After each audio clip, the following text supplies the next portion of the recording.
Сайн байцгаана уу эрхэм хүндэт үзэгчдээ. Хамгийн ихний дугаарын маань зочноор Ведийн соёл судлаач, Ведийн зурхайч, болцох хэмээх эрхэм хүнийг урьж авчирсан байгаа. За та бидэнд өөрийгөө товчхон танилцуулаач. За сайн байцгаана уу. За намайг одоо Бадамсад авахтай болцох гэдэг. За би одоо Ведийн гүн ухаан, Ведийн соёлыг бол одоо 2 оноос хойш судалж байна. Одоо үндсэндээ бол 23-4 жил болж байна гэсэн үг.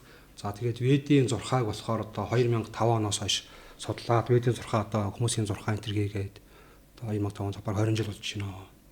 Тий.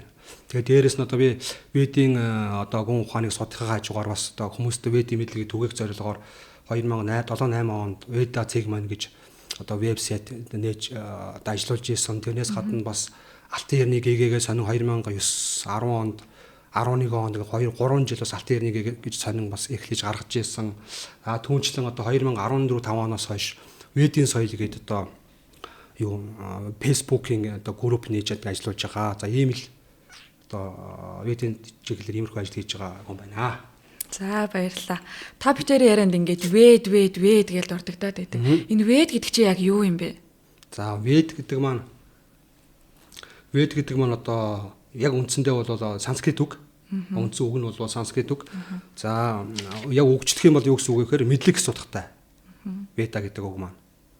Юуны тухай мэдлэг вэ гэж те? Мэдлэг гэдэг маань ер нь бол Ведийн мэдлэг маань ямар одоо зорилготой, ямар учир агуулгатай вэ гэхээр ингэж байгаа маань. Ер нь кедо бол одоо дэлхийн ертөнцийн сансар одоо орчлон ертөнцийн амьд амьтангуудыг амьд бодголуудыг одоо ингээд оршин одоо суугаад тий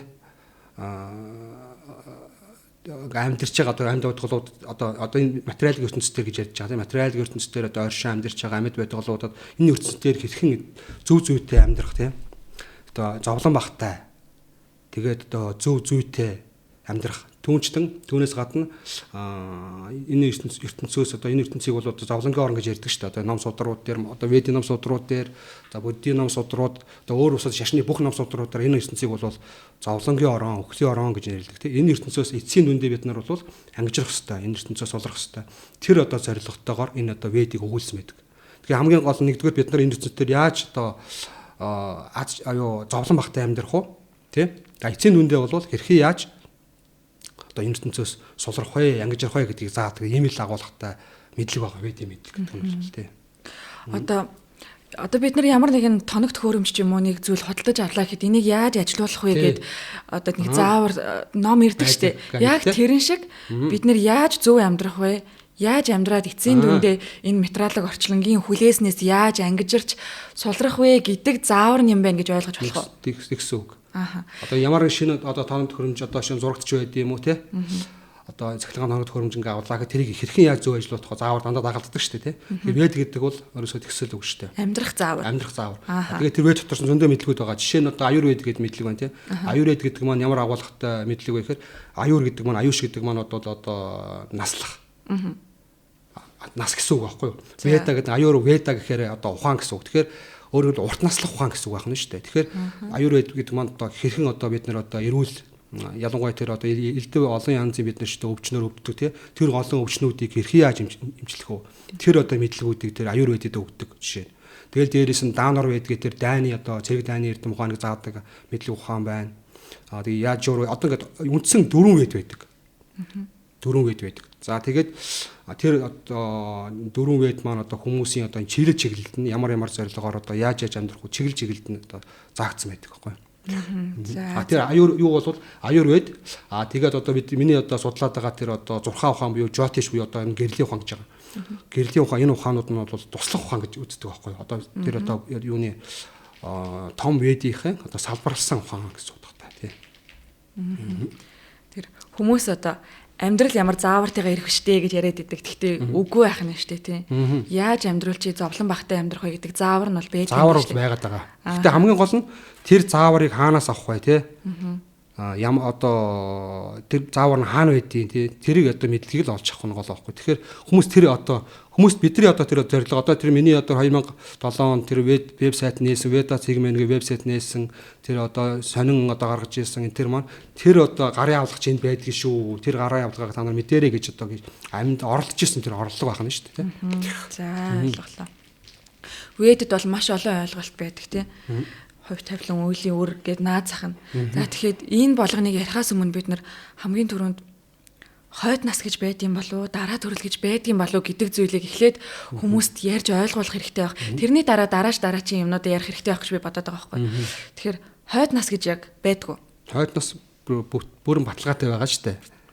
Хойд нас гэдэг маань одоо Ведэд юу гэж өгүүлдэг вэ гэхээр хүн одоо буюу одоо амьтангууд амьд бодголууд маань яадаг вэ гэхээр одоо тэр бурхны ороос гэж байгаа юм л та. Бурхны ороос ундаг гинэ бид нар.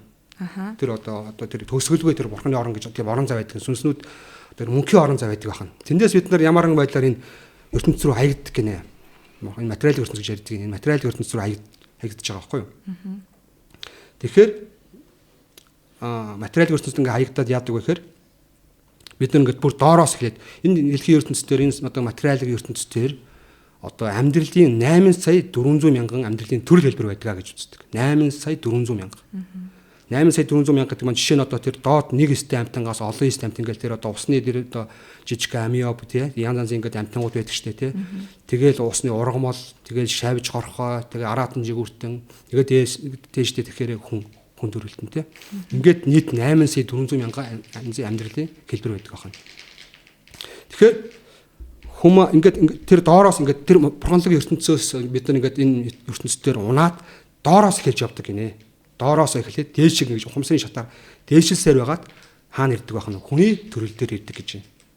Тэгэхээр хүний төрөл дээр ирээд хүний төрөл яадаг вэ гэхээр хүний төрлийн агуулга нь зорилго нь яадаг вэ гэхээр тэр одоо олон дахин давтагдаад байгаа тэр урд нас гэж яриад байна шүү дээ. Урд наснда бид нар ч тэр өөрөөр хэлбэл урд нас нь урдны олон одоо сая урд амьдралуудаа хаана байсан бэ гэхээр нөгөө усны амттан байсан байх нь ургамал байсан байх нь нэг үед те тэгээ араатан жигүүртэн бар нохоо муур юу гэдэг бүх юмыг туулж гарсан гэж байгаа байхгүй бүгдийг туулаад тэгээд хүний бие дээр ирсэн гэж байгаа.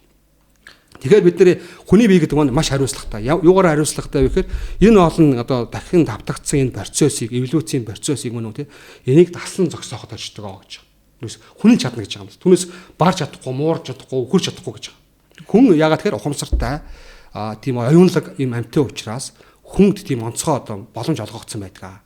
Мөн. Тийм учраас бид нар одоо энэ хүний одоо энэ төрөлд энэ одоо тэр эволюцийн процессыг таслан зогсоох хэрэгтэй. Тийм учраас хойд нас гэдэг бол байж байгаа. Бид нар яадаг вэ гэхээр яагаад тэр хойд нас гэдэг юм урд нас гэдэг хойд нас гэж байна гэдэг маань урд нас гэж бас байж таарч байгаа байхгүй тийм ээ. Тэгэхээр бид нар урд наснда одоо жишээ нь хүн байсан байлаа гэж бодъё те. Тэгээд хүн байжгаад одоо тэр дараа хойд нас руу орохдоо ямар байдлаар ордог вэ гэхээр бид нар хийсэн сайн үйлийнхэн буюу сайн буйныхаа үрээр хойд наснда хүн бол төрөх боломжтой болдог. Хэрвээ тий буруу үйл хийсэн, нүгэл их хийсэн, одоо амтэн их хөнөөсөн ч байд юм, хулгай дээрм хийсэн ч байд юм, их буруу үйл хийсэн бол бид нар амтны аймаг руу буцаад унах магадaltaй байдаг гэж байгаа. Хамгийн аюултай нь тэр. Зүгээр хүн болох нь хүн болж төрчөөд хүн босч төрсөн болгон хүн болж дараа нь хүн болж төрнө гэсэн баталгаа байхгүй. Хамгийн аюултай. Тийм үү? Энэ бол их чухал. За. Одоо судар номон дээр бол одоо ингэ бичсэн байт юм байна тий. Урд нас хойд нас гэж байна. Бид нар үйл өөрийнхөө дагуу дараагийн бие авдгийн байна гэд бичсэн байна. Энэ чинь тэгээд яаж итгэх юм? Юугаар батлах юм? Энэ бол батлагдаж байгаа юм л та. Яагаад батлагддаг вэ гэхээр одоо ингээд бид нар ингээд материал ертөнцид ингээд төрөөл одоо эхийн хэвлэлээс төрөөл мэдлэл мөн хүн болж төрөөд бид нар их өвдөж эхэлдэг. Чихээр нь хатгадаг ч байд юм уу, ханиад хүрдэг ч байд юм уу, тий хатгаавдаг ч байд юм уу, өвдөж эхэлдэг. Энэ юуны үр дагавар вэ? Энэ бол урд амьдралдаа хийсэн нүгэл төлөвүүдийн үр дагавар гэж байгаа юм. Нүгэл төлөвүүдийн үр дагавар. За. Өөрөөр хэлбэл тэр одоо буруу одоо үйл хин нэг амтныг зовоосноос болж тий тэр нүгэл төлөв гэдэг маань өөр нэг амтныг мөн тий зовоосно учраас тэр одоо зовоолтын чинь төлбөр биднэрт бас зовлон болж ирж байгаа байхгүй юу. Тэгэд тэр одоо зовлонгоо ингээд амсж яана гэдэг чинь би одоо ингээд одоо жоохон байхдаа тий одоо ингээд уйлж ийсэн одоо элдийн онцгийн өвчнөр өвдөж ийсэн ч байд юм уу тий одоо ямар нэг байдлаар урд одоо өмнө нь одоо ингээ хулгай дээрэмд өртөжсэн ч байдаг юм ингээд тийм одоо элдвэнд зовлонгуудтай уулзраад байна гэдэг маань би урд амьдрал байна гэдгийн баталгаа. Өөрөөр хэлбэл урд нь бид нэг хүнийг дээрэмдчихэж тий. Урд нэг хүнийг би одоо эсвэл зодчихжсэн ч байд юм уу, зовоож исэн, ямар нэг хэлбэрээр зовоож исэн. Тэр болгоны үр дагавар чинь бидний амьдралд зовлон болж ирж байгаа юм шүү дээ. Энэ бол хойд нас байдаг, урд амьдрал байдаг гэдгийн нэг энгийн баталгаа. Зүгээр баталгаа. Энд хүмүүс итгэхгүй ч болно. Гэхдээ энэ бол өөрөөсөө ямар ч одоо хөдөлгөөнгүй тийм баталгаатай үнэн байхгүй. Хүмүүс болохоор юу гэж бодоод байдг вэ гэхээр санаандгүй байдлаар эсвэл одоо яагаад над би энэ амьдралыг би ингэж заваад миний хажуудах хүн болохоор завахгүй байна. Эсвэл миний хажуудах хүн өөр байдлаар заваад байна. Энийг зүгээр хүмүүс тохиолдол гэж бодоод идэв юм шиг байгаа юм. Гэтэл эн чинь бидний урд насны янз бүрийн хийж исэн үйлүүдийн үр дагавар юм байна шүү дээ. Тэгж л ойлгох хэрэгтэй юм байна. Зөв үү? Тийм. Маш зөв. За тэгвэл хоёлаа сая үйлийн үр гэдэг юмыг ярьлаа. Тэгвэл энэ үйлийн үр гэж үнэхээр байдаг гэдгийг та нэг сайхан тодорхой жишээ аваад яриад өгөөч. Одоо үйлийн үр маань ингэж боловсролдог юм л дээ. Одоо жишээ нь үйлийн үр маань одоо ингээд шууд ингээд одоо үр дагавар нь үр дүн ирчдэг гэж байгаа байхгүй юу? Одоо жишээ нь бид нар гашаанд мод тарил л да. Тэ. Тэгэхэд өнөөдөр би мод тарилаагт маргааш урагчихгүй тийм үү? Тэгвэл цаг хугацаа шаардлагатай. Магадгүй 10 жил, 20 жил болж иж тэр нөгөө мод ч уургана. Ургаад тэр чин тэр дороо жимснэ гарчихгүй бас тодорхой хугацааны дараа цэцэг жимсээ өгнө шүү дээ. Тэрүүн шиг үйлийн үр маань бас одоо бидний хийсэн үйлийн үр маань тодорхой цаг хугацааны дараа боловсрч үр жимсээ өгдөгөө гэж. Тэр үйл болгоноос харилцсан өөр байдаг байна. Бүх үйл болгон бүх үйл тодорхой 4 үе шатыг дамждаг гэж. За тэр нь ямар 4 үе? За тэр 4 үе шат нь гэхээр ямар хамгийн эхлээд бижа гэж байгаа. Бижа гэдэг маань одоо үр гэсэн үг. Одоо ямар нэг үйл хийх одоо жишээ одоо нэг би түрүү хэлээш айдаа юм хулгайлаа гэж байна тий. Хулгайлж байгаа тэр үйл бол бижа. Үндсийг тавьчлаа. За үрийн суулгачлаа. За тэрний ч үр дагавар нь гарч ирэх нэ. Мөн үү? За. Тэр нь болохоор юу руутга. За тэр нь юу вэ? Нахаа гэсэн үг. За нөгөөс тарьсан үр чинь нахаалаад гараад ирж байгаа юм байна. Одоо дараагийн амьдралдаа ч юм уу тэрний дараагийн амьдрал дээр ч юм уу тий. Нахаалаад одоо соёлоод эхэлж байна гэсэн үг. Тэр нь амьдралд яаж мэдэх вэ? Тэгээд тэрний дараагаар апраратха карма гэж. За. Тэр нь одоо дүнг илрээг үе. Арай нөгөөдгөө илрээг амьдрал дээр одоо яг нөгөө хулгайлсан юм арай алдаагүй. Гэхдээ тэр ямар байдлаар илэрдэг вэ гэхээр одоо би одоо юм алдах үедээ ч байд юм уу. Тэр маань одоо тэгчихвэдээ гэсэн тийм болгоомжлолын сэтгэл зүй ухаанд орж ирдэг. Апраратха карма гэдэг нь илрээгүй үеийн үе шат гэж байгаа. За дөрөвдүгээр шат нь праратха карма. Өөрөөр хэлбэл тэр үе шат нь яадаг вэ гэхээр нөгөө одоо юм хулгайлсан нөгөө үйл ажиллагаа чинь яаж вэ гэхээр ямаа алдах. Нөгөө бүтэн одоо нөгөө боловсрчлаа гэсэн үг байна шүү дээ. Цикл дууслаа гэсэн үг байна шүү дээ. Тэгэхээр нөгөө мод нь урагчлаа, жимсээ өгчлөө гэсэн үг. Энэ хооронд маш хугацаа шаардлагатай. Магадгүй 2 амьдрал 100 жил, 200 жил ч байд юм эсвэл 10 жил, 20 жил те янз янзын байдлаар ургадаг юм байлээ. Тэрийг бол яг хугацааг нь бол хэлж бас боломжгүй. Тэгээд тэр одоо ер нь бол үйлийн үрийг бид нар тэр апраратха карма байхад нь тийм үү? Илрээг руутга байхад нь бас устгах боломж байдаг. Апраратха байхад нь ургацсан гэд болцсон үед нь бол өөрчлөлтөд маш хэцүү. Ер нь баг боломжгүй гэж хэлдэг байхгүй юу? Тэгэхээр тэр хоёр шатн дээр нь бид нар бижа, руутга, апраратха энэ түвшингүүд дээр нь бид нар устгах, өөрчлөх бүрэн боломжтой байдаг.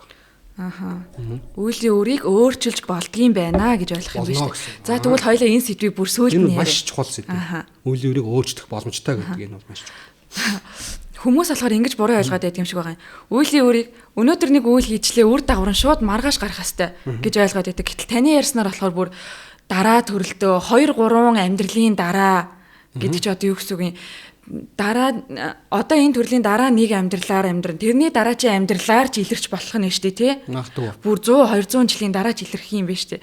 Тэгэхээр үйлийн үр гэдэг чинь нэг нарийн зүйл үү. Нарийн зүйл. Гэхдээ яг калио гэж одоо бидний ингээд одоо хүн төрлөختний одоо туул өнгөрөөдөг 4 одоо 90 гал байдаг гэж байгаа. Алтай 90 сатья юга, мөнгө 90 третья юга, хүрэл 90 двапара юга, төмөр 90 калио юга. Ингээд энэ 4 90 байдаг гэж байгаа юм л да. Хүн төрлөختний дамжин туул өнгөрдөг. Тэгэхээр энэ бид нар болохоор одоо энэ цөөн цаг гэж их муу цагаар амьдарч байгаа гэж. Уг нь тэр алтай эрэнд бол хүмүүс чинь одоо маш сайхан цаг үе байсан гэж байгаа юм. Шүтлэг өшрөө сайтай, насны хэмжээ маш урт те. Буян энэ төр маш сайтай. Тэгээд тэнд бол өвчин зовлон гэж чинь баг байхгүй. Ерөөсөй байхгүй байсан гэж байгаа юм. Тэр нь бол. За. Тэгээд ингээд муутан доройтсоор байгаа одоо ингээд алтангаасаа мөнгөнгөөс хүрлээс төмөрлөө орсон байна шүү дээ тий. Тэгээд энэ төмөр ирэнд амьдарч байгаа бид нар яаж яах нэхээр одоо нөгөө одоо насны хэмжээгээ чинь байхгүй, эрүүл мэндгээ чинь байхгүй тий. Хамаг юм ингээд доройтсон байхгүй юу. Одоо тэгэхээр бид нар төмөр ирэнд амьдарч байгаа. Тийм болохоор төмөр ирэнд нэг ийм их дайн зовлон элдв янз бүрийн зовлон байдаг. Янз бүрийн энийг бол вирус гарч ирээл, тахал гарч ирээл, эсвэл нэг газрын дайн болоод, эсвэл нэг газар хөдлөөл, ойн төмөр гараал. Тэгтлээ шүү дээ. Тэр алтын эрэнд хүн нэг бом буюу 100 мянга насалдаг байсан гэж. 100 мянга. Тэгтэл калиогод яасан хүн 100 хүрэхтэй гүйтэй насалж байна. Тэгээ нөгөө хийсэн буян нүглээс хамаарат хүний нөгөө хүмүүсийн насны хэмжээ нь их богинохон болсон. Одоо ер нь хүний дунд 70-80 ч байд юм уу те. 70-80 хүрүүл маш өндөр наслал баг тооцогдоод байгаа шүү дээ. Хийсэн буянаас хамаардаг гэж байгаа. Насны буянаас хамаардаг. Тэгэхээр ерөнхийдөө бол юу хамгийн гол нь тасаа инглиш шүү дээ. Одоо нас гэдэг чинь урд насны буянаас хамаардаг гэдэг. Тэгсэн чинь хүмүүс ингэж яриад байдаг шүү дээ. Муухан өгтгөө урт наслаад идэг, сайн нь төрүүлээ явцдаг гэрээд идэг. Тэгсэн чинь таны яриг чи эсэргээрээ болоод шүү дээ. Одоо буян их үлдэх юм бол урт насалдаг. Тий. Тэр чинь одоо үлдсэн бол богино наслна гэдэг. Энэ хоёр эсрэгцээд байна. Ямар учиртай юм бол? Одоо ариун гигантын хүнд ч өнгөрсөн байдаг тий. Одоо алуурчин байсан чи одоо ирээд байдаг гэж үг гэдэг шүү дээ тий. Тэгэхээр тэр одоо сайхан амьдраад байгаа хүн бол одоо урд амьдралын бас үйлүүд нь бас байж байгаа байхгүй бид нар тэрийг харахгүй байгаа шүү дээ. Тий. Тэр хүн энэ насны амьдралаар нь хараад энэ яасан сайн хүний богинохон насч баа гэж бодоод байдаг тий. Түрүүний тэр хүн ямар юм хийгээ ямар буруу юм хийгээд юу хийгээд ямар буруу амьдрсныг бид нар мэдэхгүй шүү дээ. Өмнөх амьдралтай тий. Тэрний карма нь ямар байсныг мэдэхгүй шүү дээ. За тэгэхээр үеийн үр гэж ийм юм байд юм бэ. Тэгсэн чинь бид нар бол ингэж боддог. Одоо зарим хүмүүс ингэж яриад байдсан шүү дээ. Энэ улс төрчид чи амар идэж уугаалаа мөртлөө. Айгуу гоё л амьдраад ах энэ үйлийн үр гэдэг чинь үнэн ч юм уу худлаа ч юм уу гэж яриад байдаг. Тэгсэн чинь энэ бид нар бол хитрхи гүйхэн харж ижээ, өнгөцгөн харж ижээ гэж ойлгох нь шүү дээ. Тэр яг улс төрчид яг тэр урд амьдралын бас буян байгаа шүү дээ. Энэ амьдралд бас одоо хийсэн буруу юм байж болно те. Гэхдээ урд амьдралдаа бас тэр хүн тодорхой хэмжээний бас буян хийсэн байгаа байхгүй юу? Буян хийсэн байгаа. Тэр карьер дээр тэр одоо албан тушаалын одоо шатан дээр ч байд юм уу те гарч ирсэн байна. Гэхдээ боломжоо буруу ашиглаад. Одоо нэг ахаад одоо улам ахаад гэж байдаг шүү дээ те. Гар бариад бугуу барина гэж. Тэгээд боломжоо буруу ашиглаад ард түмний өмч хөрөнгө рүү одоо ингээд ороод ч байд юм уу те. Тэрийг буруу ашиглаад ингээд яах юм бол тэр үүлийнх нь одоо үр дагавар дараагийн амьдралд ч ирнэ. Гэхдээ энэ амьдралд бас ирнэ гэж байгаа байхгүй. Калиогод би түрүүн хэлсэн шүү дээ. Калиогод бурхан нэг боломж олгосон гэж байгаа юм л. Ямар бол олгосон гэхээр хүмүүсийг илүү ухааруулахын тулд одоо хийсэн үйлийнх нь одоо тодорхой процентыг энэ амьдралд нь амсуулах тийм одоо боломж олгосон гэнэ л дээ. Өөрөөр хэлбэл их буруу үйл хийсэн бол амьдралынхаа төгсгөлд биш дээ. Залуудаа их буруу үйл хийсэн байх юм бол амьдралынхаа төгсгөлд тэрнийг үр шимээс, үр дүнгээс тодорхой хэмжээг хүртдэг гинэ. Тэнгүүт би чинь гүн буруу юм хийсэн юм байна гэсэн ойлголттойгоор одоо амьдралаа дуусгадаг байх нь шүү дээ. Өөрөөр хэлбэл бурхны өршөөл гэж байгаа байхгүй юу? Би буруу амьдрсан юм байна тий. Би буруу юм хийсэн юм байна. Тийм учраас би ингэж буруу төгсөж чинь, муу төгсөж чинь, амьдрал маань илүү муу төгсөж чинь гэсэн тийм ойлголттой мэдрэмжтэйгээр амьдрал дуустдаг гэж байгаа юм. Тэгэхээр ингэж ойлгож болно шүү дээ. Зарим үеийн өөр дараа насанд ирж болно. Зарим үеийн өөр энэ насанд ирж болно. Зарим үеийн өөр нэг утахгүй эргээд ирчиж болно. Сайн үеийн өөр эргээд тань одоо тас буян хийгээд ах юм бол зарим бүр тэр дорооч ирдэг ч үйл өөр байдаг гэж байгаа. Тэр дорооч ирдэг. Ялангуяа одоо тэр одоо өндөр дээд төвшний ариун гингээ хүмүүс ингээд баярлуулах ч байд юм уу тэднэрт үйлчлэл зүтгэх те. Энэ бол их хурдан ирдэг гэж. Тийм. Тэгэхээр ер нь үйл өөр үйл үйлээс хамаардаг байдаг юм байна л гэж ойлгох юм байна шүү дээ. За тэгвэл одоо энэ үеийн үр гээч зүйл яаж ажилддаг юм бол ямар процессыг дамждаг юм бол одоо юугаар дамжуулж бид нарыг ингэж удирдаад бидний амьдралд нөлөөгөө үзүүлээд идэгин энэ талаар тайлбарлаад өгөөч. За үеийн үр маань яадаг вэ гэхээр яаж одоо хүний амьдрал дээр илэрдэг вэ? Тэр одоо хүний амьдралд үеийн үрийн одоо үр дагаврууд нь хэрхэн ирдэг вэ гэж. Тэгэхээр энийг одоо юу гэж тайлбарлах вэ гэхээр вэдэд байна шүү дээ.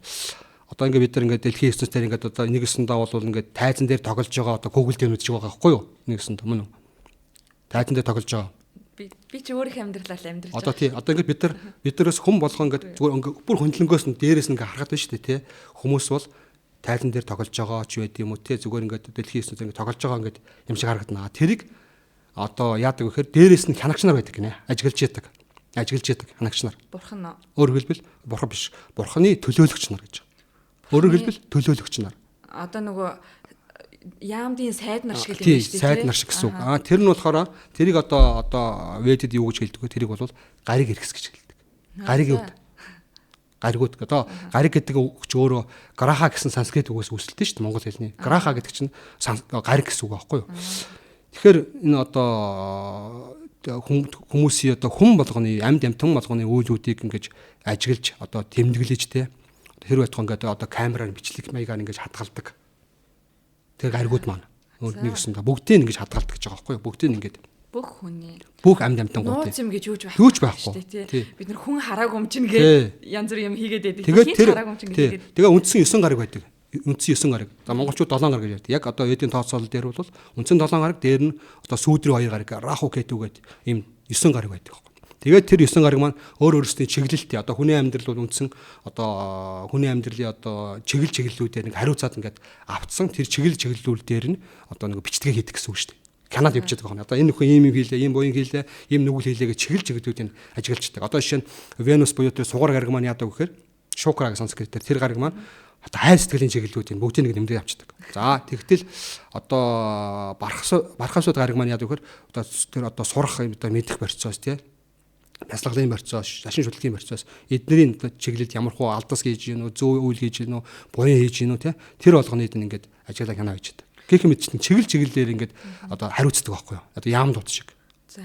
Тэгвэл хоёлаа таны хэлсэн энэ 9 гариг чинь яг хүний амьдралд ямар нөлөө үзүүлдэг, өөр өөрсдөө гэсэн ямар онцлогтой тэр талаар нь дэлгэрүүлээд ярил л да. За одоо миний мэдхээр бол одоо сумья ангараг бууд барахаас үед сугар санчир адья гэд 7 гариг байгаа тийм. За эндийн энэ адья буюу энэ нар гэдэг гаригаас эхлэе л да. Нар одоо ямар онцлогтой гаригийн хүнд ямар нөлөө үзүүлдэг юм? Нар ч өөр нар болоод сар хоёр чинь байна штэ. Одоо нар нь бол аавыг өдөрддөг. Сар бол ээжийг өдөрддөг. Ер нь бол хамгийн одоо орчин ертөнцийн гариг дотороос гол хоёр гариг гэж үздэг байхгүй юу? Нар сар хоёр. Тэгээд ер нь бол дээдсийн язгууртнуудын гариг гэж үздэг байхгүй юу? Нар сар хоёрыг. Ялангуяа нар бол одоо улс төрчид те улс төрийн ажил хийдэг. Тэгээд одоо удирдах зохион байгуулах ажил хийдэг. Ийм хүмүүсийг удирддаг.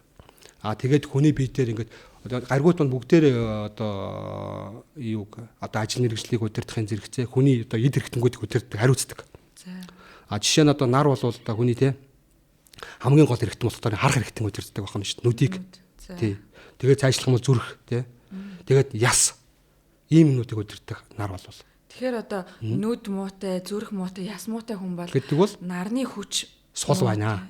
Өөрөөр хэлбэл урд насанд те энэ нарны чиглэлд муу юу те олигтой сайн үйл хийгээгүй гэсэн үг байхгүй юу? Одоо жишээ нь нарны чиглэл гэдэг нь одоо жишээ нь одоо нарны хариуцдаг чиглэл гэж байдаг л да. Жишээ нь одоо эцэгхээ гомдоосон ч байдаг юм уу те эцэг одоо аав байгаа те аав итаага зөв зүйтэй харьцаж байгаагүй ч байдаг юм уу те одоо дарга удирдлагатайгаа зөв зүйтэй харьцаж байгааг хүндлэггүй харьцдаг те ийм хүмүүс чинь нар султай төрдөг байхгүй юу? Тэгэхээр чинь дарга удирдлагатай төр зэсгтайгаа ингээ буруу харьцаа тайна гэдэг нь нэгэсэндээ болов байна шүү дээ. Нар султай төрөх хүнс үйдэг. Чи бас карми үү шүү дээ. Ингээд нөгөө үйл үеч холбогдчихдаг байхгүй аюул бас хэцүү шүү дээ тий. Тэгэхээр ер нь бол аа буюу эрэгтэй хүнийг тий нар удирддаг аа. Удирддаг. Тийм болохоор яг эрэгтэй хүн бол эрэгтэй хүнийг бол ангар гариг удирддаг. Яг аавыг зөвхөн. Сар болохоор ээжийг удирдна. За. Тэгээд сар бол хүний биед байдаг усыг удирддаг байхгүй юу? Хамгийн гол хүний бие чи одоо бараг 70-80% нь ус байдаг гэж үздэг шүү дээ. Тэгэхээр чин сар бол усыг удирддаг байх нь шүү дээ. Тэгэхээр түүнчтэн одоо цус чинь ус шүү дээ үндсэндээ бол тийм үстэй тий. Тэгэхээр чин сар нар хоёр бол одоо хүний одоо хамгийн биед байдаг хамгийн чухал зүйлүүдийг удирдах байгаа үстэй тий. Тэгэхээр би одоо таны бичсэн юмнуудыг байнга уншдаг. Тэгээд би ингэж ойлгосон байхгүй юу. Нар бол ингээд эцгийг аавыг удирдаг гэсэн шүү дээ тий. Тэгээд нарны одоо хариуцах шин чанар нь болохоор тийм хариуцлагатай байдал. одоо бусдыг удирдан манлайлах чадвар, зарим хүмүүс төрөлхөөсөө л ингээд бусдыг байлдан дагуулах чадвартай одоо хэлсэн үгэнд нь хүн ингээд шууд итгэдэг, автдаг тий. Тэгэхээр зарим хүн ингээд хичнээн юм яриад тахад хүнд нөлөө үзүүлж чаддгүй. Энэ болохоор ерөөс нартай холбоотой юм гэж би ойлгосон байхгүй. Тэгэхээр энэ нарны хүчийг сайжруулахын тулд хүн эцгээ хүндлэх ёстой юм байна. Эцэгтэйгээ зөв зохистой харьцах ёстой юм байна. Нарыг шүтэж дээдлэх ёстой юм байна. Төр засаг, удирдлагаа бас хамгийн чухал юм гэж ойлгож. Наран дээр хамгийн чухал юм тийм маш зөв. Наран дээр хамгийн чухал юм нь юу гэхээр хариуцлага. Ялангуяа хэлсэн үгэндээ тэгээд өөрийнх одоо би ингээм амлалтандаа тий маш үнэнч байх хэрэгтэй гэж байгаа. Хэрвээ амлалтандаа биелүүлж чадахгүй одоо удирдагч хүн бол биш үү тий. Лидер хүн бол удирдагч хүн, улс төрч хүн бол амлалтандаа маш үнэнч байх хэрэгтэй гэж байгаа. Тэгжиж тэр хүн лидер болж чадна гэж байгаа. Одоо ингээд харин одоо зарим улс төрчнөр шиг тий гоё амлалт амлч тэрийг биелүүлэхгүй. Тэгэхээр тэр хүний дараагийн амьдрал яадаг вэ? Нар ингээд унцдаг. Нар маш султай төрдөг. Тэгэхээр амлалт, хариуцлага маш чухал гэж байгаа. Одоо ер нь улс төрчихгүй бид нарын бүгдэнд одоо жишээ нь одоо зээлсэн мөнгө 5 хоногийн дараа өгнө гэчээ 5 жил болчдөг ч юм уу. Эсвэл одоо хариуцлагын сул одоо тэгээд амлсан юм ингээ мартчихдаг. Тиймэрхүү шин чанаруу чинь дараа насантын таныг одоо зүрх муутай болох, хараа муутай болохыг чи үндэс өөрийг тавиад байгаа юм байна шүү гэж ойлгож болох юм байна тий. За ойлголоо. За тэгээд хамгийн гол нь тэр одоо амлалтаа биелүүлэх, хариуцлагатай байна гэдэг бол хамгийн одоо бүх одоо амьдралын суурь гэж байгаа дарма гэж байгаа байхгүй. Одоо эцэг хүн байлаа гэж бодъё тий. Эцэг хүн бол эцгийнхээ үүрийг маш сайн биелүүлэх ёстой. Үүрэг одоо эцэг гэдэг маань одоо хүүхдүүдийн одоо амьдралыг хариуцж штэ. Хүүхдүүдийнхээ тэдний өмнө хөдөөсөн үүргээ маш сайн биелүүлэх ёстой гэж. Гэр эхнэрийнхээ өмнө хөдөөсөн үүргээ маш сайн биелүүлэх ёстой. Тэгэх юм бол тэр хүний амьдрал ингээд одоо маш сайн явдаг гинэ. Тэр хүний амьдралд нар зөв зүйтэй эерэг нөлөөгөө өгнө гэсэн. Тэгээд энэ маань яадаг вэ? Цаашаа юутай холбогддог вэ гэхээр вэдэд одоо хүний амьдрал дөрвөн зорилготой гэж үздэг байхгүй. Дарма, аартха, кама, мокша гэсэн дөрвөн зорилго байдаг гэж. Хамгийн үндс нь дармаатай суурилдаг. Дарма гэдэг маань өөрийнхөө өөрт оноогдсон үүргүүдэд ганцхан үүрэгтэй биш шүү дээ. Маш олон үүрэгтэй тий. Төрөлцгийнхаа өмнө, улс орныхоо өмнө, ах トゥ нарынхаа өмнө үүрэгтэй байдаг байхгүй. Тэр үүргүүдийг бид ингээд аль болох сайн биелүүлэх хэрэгтэй байна мөн үү? Тэгэх юм бол дармаагаа ингээд хүн ингээд сайн биелүүлээд байх юм бол хүнд аартха гэдэг юм сайн яддаг гэж. За аартха гэдэг нь юу гэсэн үг вэ гэхээр санскритээр аартха гэдэг маань эд баялаг гэсэн утгатай гэж. Эд баялаг. Өөрөөр хэлбэл хүн дармаагаа сайн биелүүлсэн хүнд цаанаас бурхнаас эд баялаг сайн шагнагддаг гэсэн үг юм шүү дээ. Өөрөөр хэлбэл одоо улс төр зэсэг дээр тэгдэг шүү дээ. Төр зэсгийнхаа одоо оноож өгсөн ажлууд ингээд сайн хийгээд байгаа хүнд төр зэсэг шагналдаг гэдэг мөн үү? Тэ? Одоо улсын гавьяач жүжигчинч байд юм уу? Төрийн шагналж байд юм уу? Тэ? Соёлын гавьяач зүтгэлтэнч байд юм гээд төр шагналаа өгдөг тий. Тэрүүнтэй адилхан бурхны зааж өгсөн үүргүүдийг өөрт оноогдсон үүргүүдтэй төгс төгөлдөр сайн биелүүлээд байх юм бол хувь тавилан цаанаас бурхнаас тий аартха гэдэг шагнал өгдөг санхүү, мөнгө санхүү өгдөг байна. За аартха ингээд сайн ихчгээ яадаг вэхээр тэр нөгөө кама гэдэг хүн болгон амьд амтан болгон кама гэдэг юмтай байдаг гинэ. Кама гэдэг нь хүсэл шунал гэж байгаа. Хүсэл. Бүгд хүсэл байдаг. Бүгд хүсэл. Янз янзын хүсэл байдаг тий. Одоо хүсэлд хүний хүсэл мөрөөдөлд хязгаар байдгүй гэж тий. Тэгээд тэр хүсэл мөрөөдлийг биелүүлэхэд бол хүн юу хэрэгтэй вэ? Мөнгө хэрэгтэй байдаг тий. Сайхан аялчаа гэж бодоход мөнгө байхгүй бол аялж чадахгүй шүү тий. Сайхан байшин орон сууцтай болёо гэтэл байхгүй. Сайхан машин дэрэг худалдаад явах юм мөнгө байхгүй бол боломж мөрөөдлөө биелүүлэх боломж авахгүй тий. Тэгэхээр тэр мөрөөдлөө биелүүлэх тэр камагаа биелүүлэх боломж юунаас үүсдэг вэ гэхээр өөрт оноогдсон үүргээ сайн биелүүлэхээс эхэлж биелэгддэг байх юм мөн үү. За тэгээд олон янзын хүсэл мөрөөдөлөө бид ингээ биелүүлчлээ. За яа. Одоо бид нар ч маш олон янзын тэр гол хүслүүдийг машинтай болёо, байшин маш болёо гэж үед юм уу те. Аяльяа гэсэн тэр хүслүүдээ биелүүлчлээ гэж бодъё. Тэнгүүт ямар хүсэл өрдөг вэ гэхээр энэ ертөнцид юм сонирхол унтардаг байхгүй юу? Ямар одоо уйтгартай юм бэ гэсэн тийм хамаг тэр материалыг ингээд хүслүүдээ ингээд биелүүлчлээ те. Тэгэхэд өөр юм хүснэ. Энэ ертөнцийн биш хүсэл мөн үү? Тэгэхээр яадаг вэхээр энэ ертөнцөөс өөр юм байна уу гэсэн бодол төрнө. Тэр бол мокша гэж. Ангижрах хүсэл төрдөг байна шүү дээ. Энэ ертөнцөөс ангижраа. Энэ бол ертөнцөөс уйтгартай юм байна. Ерөөсөө тэр бурхны оронд ч байт юм те. Энэ одоо ертөнцийн зовлонгоос ангижраа. Энэ бол нэгсэндээ эцсийн дүндээ энэ маань бидний ингээд туулсан бүх юм чинь эцсийн дүндээ чинь зовлон юм байна. Жаргаатай юм шиг болооч. Ягаад тэгэхээр би чинь эцсийн дүндээ ухах юм байна те. Өвдөх юм байна. Ахаал төрөх юм байна. Гэсэн тийм ойлголцсон дээр ирнэ гэж байгаа байхгүй юу? Тэнгүүт мокшат хүрэх сонирхол төрдөг. ганц.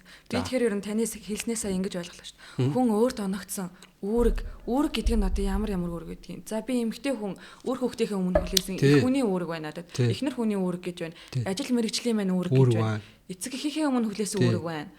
Одоо төр засгийнхээ өмнө би сайн иргэн байх үүрэгтэй тийм үү?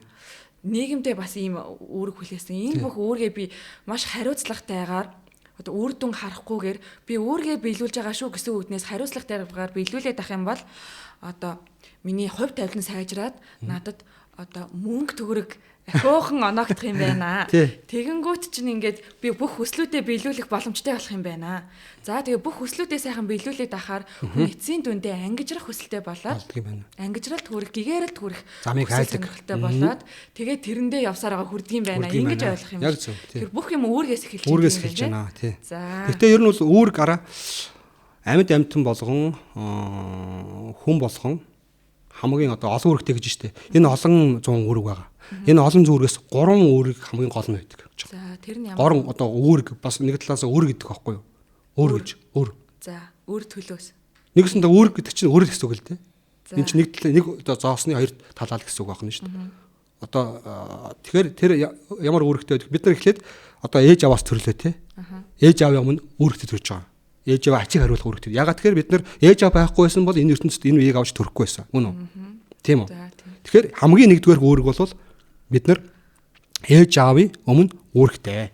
Нэгдүгээр үүрэг буюу нэгдүгээр өөр том үр байдаг гэж байгаа. Энэ бол бас тэгээд тийм ч учраас монголчууд нэг ээжийнхаа ачийг хариулахын тулд өглөөний сүүдрийн цагаар сүүдрийн одоо цэцгэн дээр тогтсон сүүдрийн одоо туслыг зогдуулж байгаа цай шанжиг бол нэгхэн өглөө босч өгүүлсэн ачийг хариулдгаа гэж.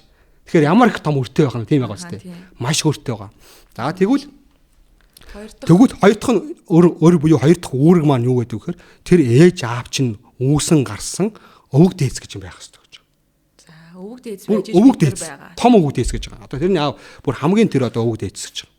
Тэр одоо өвөг дээц үүссэн одоо бүр одоо нэг хүн төрлөختөн үүсэх үед байсан том өвөг дээц. Анхны өвөг дээц гэдэг шүү. Явсаар байгаа хамгийн анхны. Одоо арш нар, ирээш нар гэж тэр том өвөг дээц гэдэг шүү дээ. Тэр том өвөг дээцэд бид нар үүрэгтэй. Ягаад тэгэхээр тэр том өвөг дээдсүүд байсан учраас хүн төрлөختөө үүссэн. Мөн үү? Хүн төрлөختөө үүсээд бидний ээж аав тэднэрээс чинь гээд бий болсон байна шүү дээ. Тэгэхээр бид нар нэгдүгээр ээж аавдаа хоёрдугаар тэр хүн төрлөختнийг одоо үүсэн бий болоход гол үүргийг гүйцэтгсэн өвөг дээдсүүдтэй бид нар өртөө үүрэгтэй. За тэр үүрэг биелүүлэх хэрэгтэй. Биелүүлэх хэрэгтэй. Нөгөөх нь юу гэдэг вэ гэхээр бид нар одоо ингээд энэ дэлхийн ертөнцийн дээр ингээд амьдарч байна тий. Тэгээд дэлхийн ертөнцийн амьдрахад бид нарт юу хэрэг болж байна? Биднэрт хамгийн их амьсгалах агаар хэрэг болж байна. Амьсгалах агаар байхгүй бид нарт 10 секунд 5 секунд ч амьдарч чадахгүй ч. Тэгэхээр бид нар энэ амьсгалах агаарын өмнө өртөө. Гэтэл энэ амьсгалах агаарыг чинь хэн хариуцдаг вэ гэж асуудал үүсдэг. Тэгэхээр энэ дэлхийн ертөнцийн бүх одоо оршиж байгаа бүх зүйлийг дэлхийн ертөнцид одоо ингээд түгээгдэж байгаа энэ одоо байгалийн хүчнүүдийг те биднэрт одоо ингээд ач тусаа гэж байгаа бүх зүйлийг хариуцсан тэнгэрүүд гэж юм байдаг байна. Девата гэж санскритаар. Девата нар байдаг. Тэр девата нарт бид нар өртөө. Одоо жишээ нь бид нар нарны гэрэл байхгүй бол бид нар амьдарч чадахгүй тийм. Тэр наранд өртөө. Салхи буюу агаар байхгүй бол амьдарч чадахгүй. Газар дээгүүр ингээд газар шороо байхгүй бид нар амьдарч чадахгүй ч байд юм тийм. Энэ тэнгэрүүдэд бүх девата нар гэж байгаа юм. Тэнгэрүүдэд бид нар өртөө гэж байгаа. За ийм 3 үндсэн. 3 үндсэн өөр ба үүрэгтэй байна. Энэ өөрийг яаж төлөх гэдгийг хоёул хамгийн сүүлд нь ярих. Тэгээ. Одоо хоёул нөгөө гариг руу дургаа буцаад орё. Дөнгөж наран дээр одоо ийм их ганцхан гариг дээр ийм их олон юм яригдчихэж штэ. За дараагийн гариг яг тэр гаригуудыг яг ерөнхийд нь ярьчээ заа юу. Тусгаал ярил бас хийх юм болоо штэ. За дараагийн гариг яг сугар гаригийг ярил л да тий. Сугар гариг маань одоо Венус гэдэг одоо гариг байгаа штэ. Шукра гэж санскритаар. Шукра. За. За сугар гариг маань яад юу хариуцдаг вэ гэхээр сугар гариг бол өөрөө одоо хайр сэтгэлийн романтизмын тий. Одоо тэр одоо гой сайхан зүйлсүүдийн одоо урлаг уран сайхны ийм одоо соёл тэгээ бүх юм гой чамин юмнуудыг хариуцдаг хамгийн гол гариг сугар гариг маань. Гоо сайхан урлаг хайр сэтгэл хамгийн гол нь хайр сэтгэл гэр бүлийн амьдрал тий. Амьдралын нарийн нэмдийн юмыг хамгийн нарийн нэмдийн юмыг хариуцдаг. Гариг юм байна. Гариг Венус гэдэг шукра гэдэг санскритаар шукра гэж. Тэгэхээр одоо ингэж ойлгох нь шүү дээ. Одоо жоохон урлагийн мэдрэмж багтай нөгөө мэдрэмж муутай хүлдэх хүмүүсгээ яриад байдаг шүү дээ тий. Тиймэрхүү эсвэл тийм хайр сэтгэлийн юм дээр жоохон бүтэл муутай байдаг хүмүүс чинь сугар гаригийн нөлөө муутай хүмүүс юм байна гэж ойлгох юм байна. За тэгвэл нөгөө сугар гариг хүчтэй болгохын тулд яагаад тэр сугар гариг одоо тэр хүнд сул төрсөн юм бэ гэдэг асуудал үүсэж байгаа байхгүй. Тэгэхээр түрүүний ярьсан нэг хойд урд нас болчихж байгаа байхгүй. Нөгөө урд амьдралд тэр хүн тэр одоо сугарынхаа чиглэлд тэр одоо хайр сэтгэлийнхаа чиглэлд романтизмынхаа чиглэлд буруу амьдрсан байна гэсэн болчихж байгаа байхгүй. Өөрөөр хэлбэл өөр одоо тэр хайр сэтгэлтэй одоо хүнээ гомдоодог ч байд юм уу те. Одоо хэлсэн амлсандаа тэр одоо хайр сэтгэлтэй хүн хэлсэн амлсандаа хүрэхгүй ч байд юм уу мөн үү? Тэгээд тэр чиглэлээ тэр одоо хайр сэтгэлтэй хүнээ одоо зодож нүдчихсэн ч байд юм уу те. Гэх мэтчлэнгээр иймэрхүү тэр сугарын хариуцдаг чиглэлдээ шүү дээ те. Сугарыг хилгэнүүлэх, сугарыг гомдоох одоо тэр хариуцсан тэр тэнгэр биш. Тэг ч өөрөө сугар гараг гэдэг чинь одоо зүгээр нэг юм бөөрхөн юм биш мөн үү? Тэнд чинь цаана бас ингээд юм эзэн байдаг аахгүй. Яг бид нар шиг биштэй бодгалтай юм сууж байгаа аахгүй юу? Яг ингэ суугаад тэгээд харж байгаа аахгүй юу? За энэ ямар шоу байдалтай юу хийж байна? Энэ одоо тэр одоо ани жилтэйгээ ч юм хайртай хүнтэйгээ зөв харьцаж гинөө, буруу харьцаж гинөө, гомдоож гинөө, яаж гин гэдгийг бүр бичээд ингээ ажиглаа байж байгаа аахгүй юу? Тэгээ хүмүүс идэх хүм болгоныг ажиглана гэж хотлаадаа гэж боддог аахгүй юу? Гэтэл хүм болгоныг ажиглах тийм потенциал тэр дээд сүнс тэр одоо тэр бодгалд бүгдэнд нь зайц борноос өгөгдсөн л агуу чадал байдаг байхгүй. Гэдэг чинь ямар агуу бид нар хажууд нь ямар өчүүхэн мэлээ тий. Тэгэхээр чинь бүх сансар огторгууд хэдэн тэрлион тэр амьд амьтангуудын тэр хайр сэтгэлийн асуудлыг бүгднгийн нэгүрчлэн сугараар хариуцсан бичдэг байгаа юм шүү дээ. Сонирхолтой гоц. Сони юм байна. Тэгээд за энэ нөхөр хоёрт нь одоо энэ ингээд гэр бүлийн амьдралаа ингээд буруу явсан. Энэ нөхөрийг одоо энэ дараагийн амьдралд нь одоо энэ төлбөрийг өгнө. Одоо тий энэ одоо олигтой юм хийгээг учраас энэ чиглэлд нөрөөсөө бүтлгүүтүүлнэ гэд бүтлэг карман очих нь шүү дээ. Одоо тэр карман тэр одоо сугарын чиглэлээр ярьж байгаа нь шүү дээ. Тэгэл бүтлгүүтэл одоо сугарын чиглэл хайр сэтгэл гэр бүлийн амьдрал дээр бүтлгүү, урлагийн мэдрэмж 0, дуу хөгжим юу байдیں бүх чиглэл дээр муухан тий. Иймэрхүү байдалтай ирдэг байгаа нь шүү дээ. Төрдөг байгаа нь шүү дээ. Тий. Хүн нэг амьдралдаа нэг үр суулгачлаа гэдэг мэн одоо төрөний таны хэлснээр хайртай хүнээ гомдоох ч юм уу. За нэг тийм үр суулгачингууд дараа насанд тэр нөгөө цэцэг жимс болоод ирж чинь тэр цэцэг жимсийг нь сугар гариг өөрөөрөө дамжуулаад гаргаад ирж байгаа. Яг хариуцсан чиглэл дээр. Яг хариуцсан чиглэл тий. Үеийн үрийг одоо бийжүүлэх, дамжуулах хэрэгсэл юм байна. Тэгс үг. Нэг зүгээр энгийн нэр хэлэх юм болвол тий. Тэгээ түрүүний хэлсэнчлэн одоо ингээд камертай хүн шиг ингээд бүх бичлэгийг бичиж байгаа байхгүй юу? Бүгдийг нь бичиж. Тэгэнгүүт ингээд шүүгч шиг одоо үрдүнгийн ингээд өгөөд хариуцуулаад явчихсан шүү дээ. За сугарын дараа ангараг гариг. Ангараг байна, бууд байна, бархасууд байна, санчир байна. За ингээд тэгээд цаашлахмаар раху кету гэдэг ингээд гаргууд байгаа. Тэгээд тэр болгоныг ярихаар айгүй чангалт хэцүүлдэ. Тэгэхээр эдгээр дотроос бол би юу ярмаар байна гэхээр санчир гариг ярмаар байна. За бархасууд гариг ингээ ярьчээ тий. Санчир маань яадаг гэхээр одоо санчир гариг маань одоо шаани гэдгийг санскритаараа шанаачаря гэж. Шанаачаря гэдэг үгнээс санчир гэсэн үг үүссэн байгаа байхгүй юу? Шаани ачаря гэж. Ачаря гэдэг нь багш гэсэн үг шүү дээ тий. Тэгээ шаани ачаря бол энэ одоо 9 гариг дотроос удирдагч нь одоо энэ гаригууд маань өөрсдөө ингээд удирдагчтай бас нэг бодгалтай гэж шүү дээ тий. Энэ 9 гаригуудын удирдагч нар дотроос хамгийн хөгшин гэж байгаа юм уу? Санчир гариг маань. Санчир гаригийн эзэн нь шаани ачаря хамгийн хөгшин. За өтөл цагаан сахалтай юм өгмэд байгаа төрслүүлэлт нь тийм байдаг. За тэр нь яадаг. Тэгээ яадаг вэхээр одоо хөгшин хүмүүс яадаг вүлээ те их өгүүлдэг тийм үү. Тийм хийхгүй байна чи тэгээд өгөөч яг өгүүлдэг. Сансанд нь хүрдэг үү те. Их өгүүлдэг шүү дээ. Ягаад тэгэхээр тэр хүн тэр одоо хөгшчүүл маань одоо яг л тэр гормоор явуулмаар байгаа байхгүй юу? Чарчмаар. Гэтэл нөгөө нүгтүүд нь өгөнд нь ортгүй. Унтаа одоо хийхээс ажлыг хийхгүй те. Одоо буруу тийшээ залхуур нь ингээд байдаг байхгүй юу? Тэнгүүд яах вэ? Өгөнд орохгүй байгаа хүүхдийг яах вэ? Эхлээд няслана. За. Дараа нь аалгаад байна. Дараа нь ташуурдан тий. Шаанигийн үүрэг тэр байхгүй юу? Одоо өгөнд орохгүй унтаад байна тий. Өгөнд орохгүй залхуураас суугаад байна тий. Тэгээ эхлээд няслана. Босхгүй болвол алгадна. Босхгүй болвол ташуурдан. Өөрөөр хэлбэл хүний амьдралын одоо нөгөө одоо хамгийн хүнд үүлийг үр тий. Хамгийн хүнд одоо нөгөө мессежүүдийг сургамжуудыг болвол санчир гараг өгдөг байна. Ер нь бол хамгийн хатуу нь гэж хатуу гаргаа гэсэн үг шүү дээ. Тэр өгөнд орохгүй бол гэдэг чинь харин тий харин нь шүү дээ. Харин нь шүү дээ тий. Одоо хийх ёстой юм одоо нөгөө дармаагаад сайн биелүүлдэг юм уу? Үүргээ сайн биелүүлдэг. Хийх ёстой юм одоо сайн хийдэг. Хариуцлагатай байж чадж байгаа юмд маш дээд хэмжээгээр өгүүлбэрүүдийг өгдөг гэж байгаа. Байх боломжтой бүх юмыг өгдөг гэж. Санчир гараг. Ийм гайхалтай. Хүн үүргээ сайн биелүүлээд авах юм бол санчир гарыг ханамжтай байх юм байна. Тий. Үүргээ сайн биелүүлэхгүй ер нь нэг тийм хүний амьдралаа хий дими үрээд авах юм бол санчир гарыг бид нарт тэр шийтгэлүүдийг өгдөг байх юм байна гэж ойлгох юм байна. Тэгс үг. Тэгээд тийм ч учраас яг зурхаа дээр болохоор ингэдэг.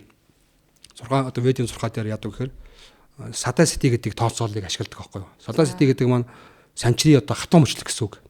Маш хатуу мөчлөг. Садасити гэдэг маань хэдэн жил үргэлжлэдэг мөчлөг гэхээр хүний амьдралд нэг одоо ингээд ороод ирэхээр 7 жил үргэлжлэдэг байхгүй юу?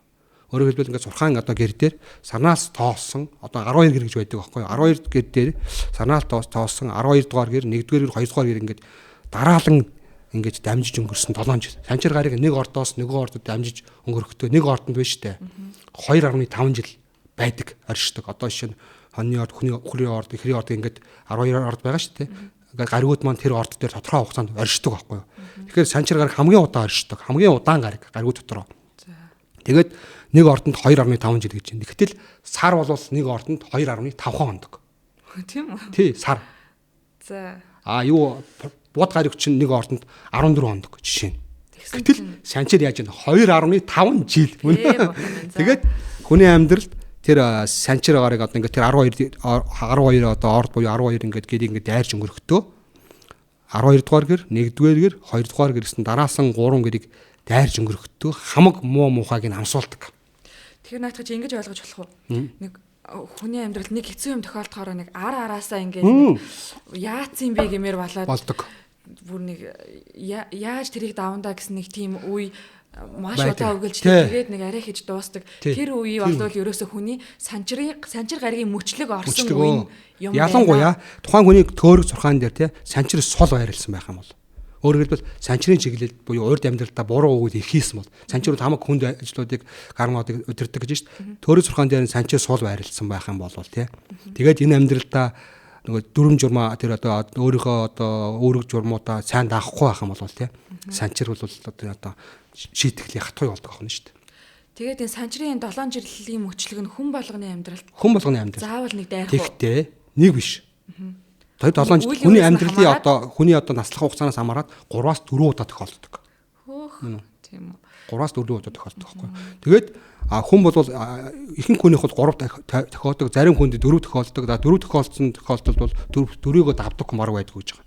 4 дэх садаас сэтгэж давдаг хүн байдаг. Ягаад тэгэхээр маш хатуу байдаг. Тэрийг давдаг хүн их ховор. Гэхдээ яг нөгөө хүн хүнийхээ үйл яврээс хамаараа зарим хүнд тэр санчрын үеийн хүнд ирж болно, заримд нь хөнгөн ирж болно. Тийм. Тэр байхгүй хамгийн гол нь. Тэр хүн одоо санчрын чиглэлж байд юм урд амьдралдаа их буянлаг байжгаад одоо маш зөв амьдраа тий. Тэгсэн байх юм санчир маш зөв байрлж байна. Энэ төөрөг зурхаан дээр нь. Тэнгүүт тэр хүний одоо нөгөө садасти ингээ тохиолоо ихэд хүнд ирэхгүй. Зөвхөн жоохон ингээл нэг зүгээр жоохон илэг төдийч байт юм ингээл өнгөр явчихна. Зовлонгууд зүгээр нэг жоохон асуудлаар ингээ тий. Жижиг асуудлаар өнгөр. Тэр 7 жил дуусчихна тий. За.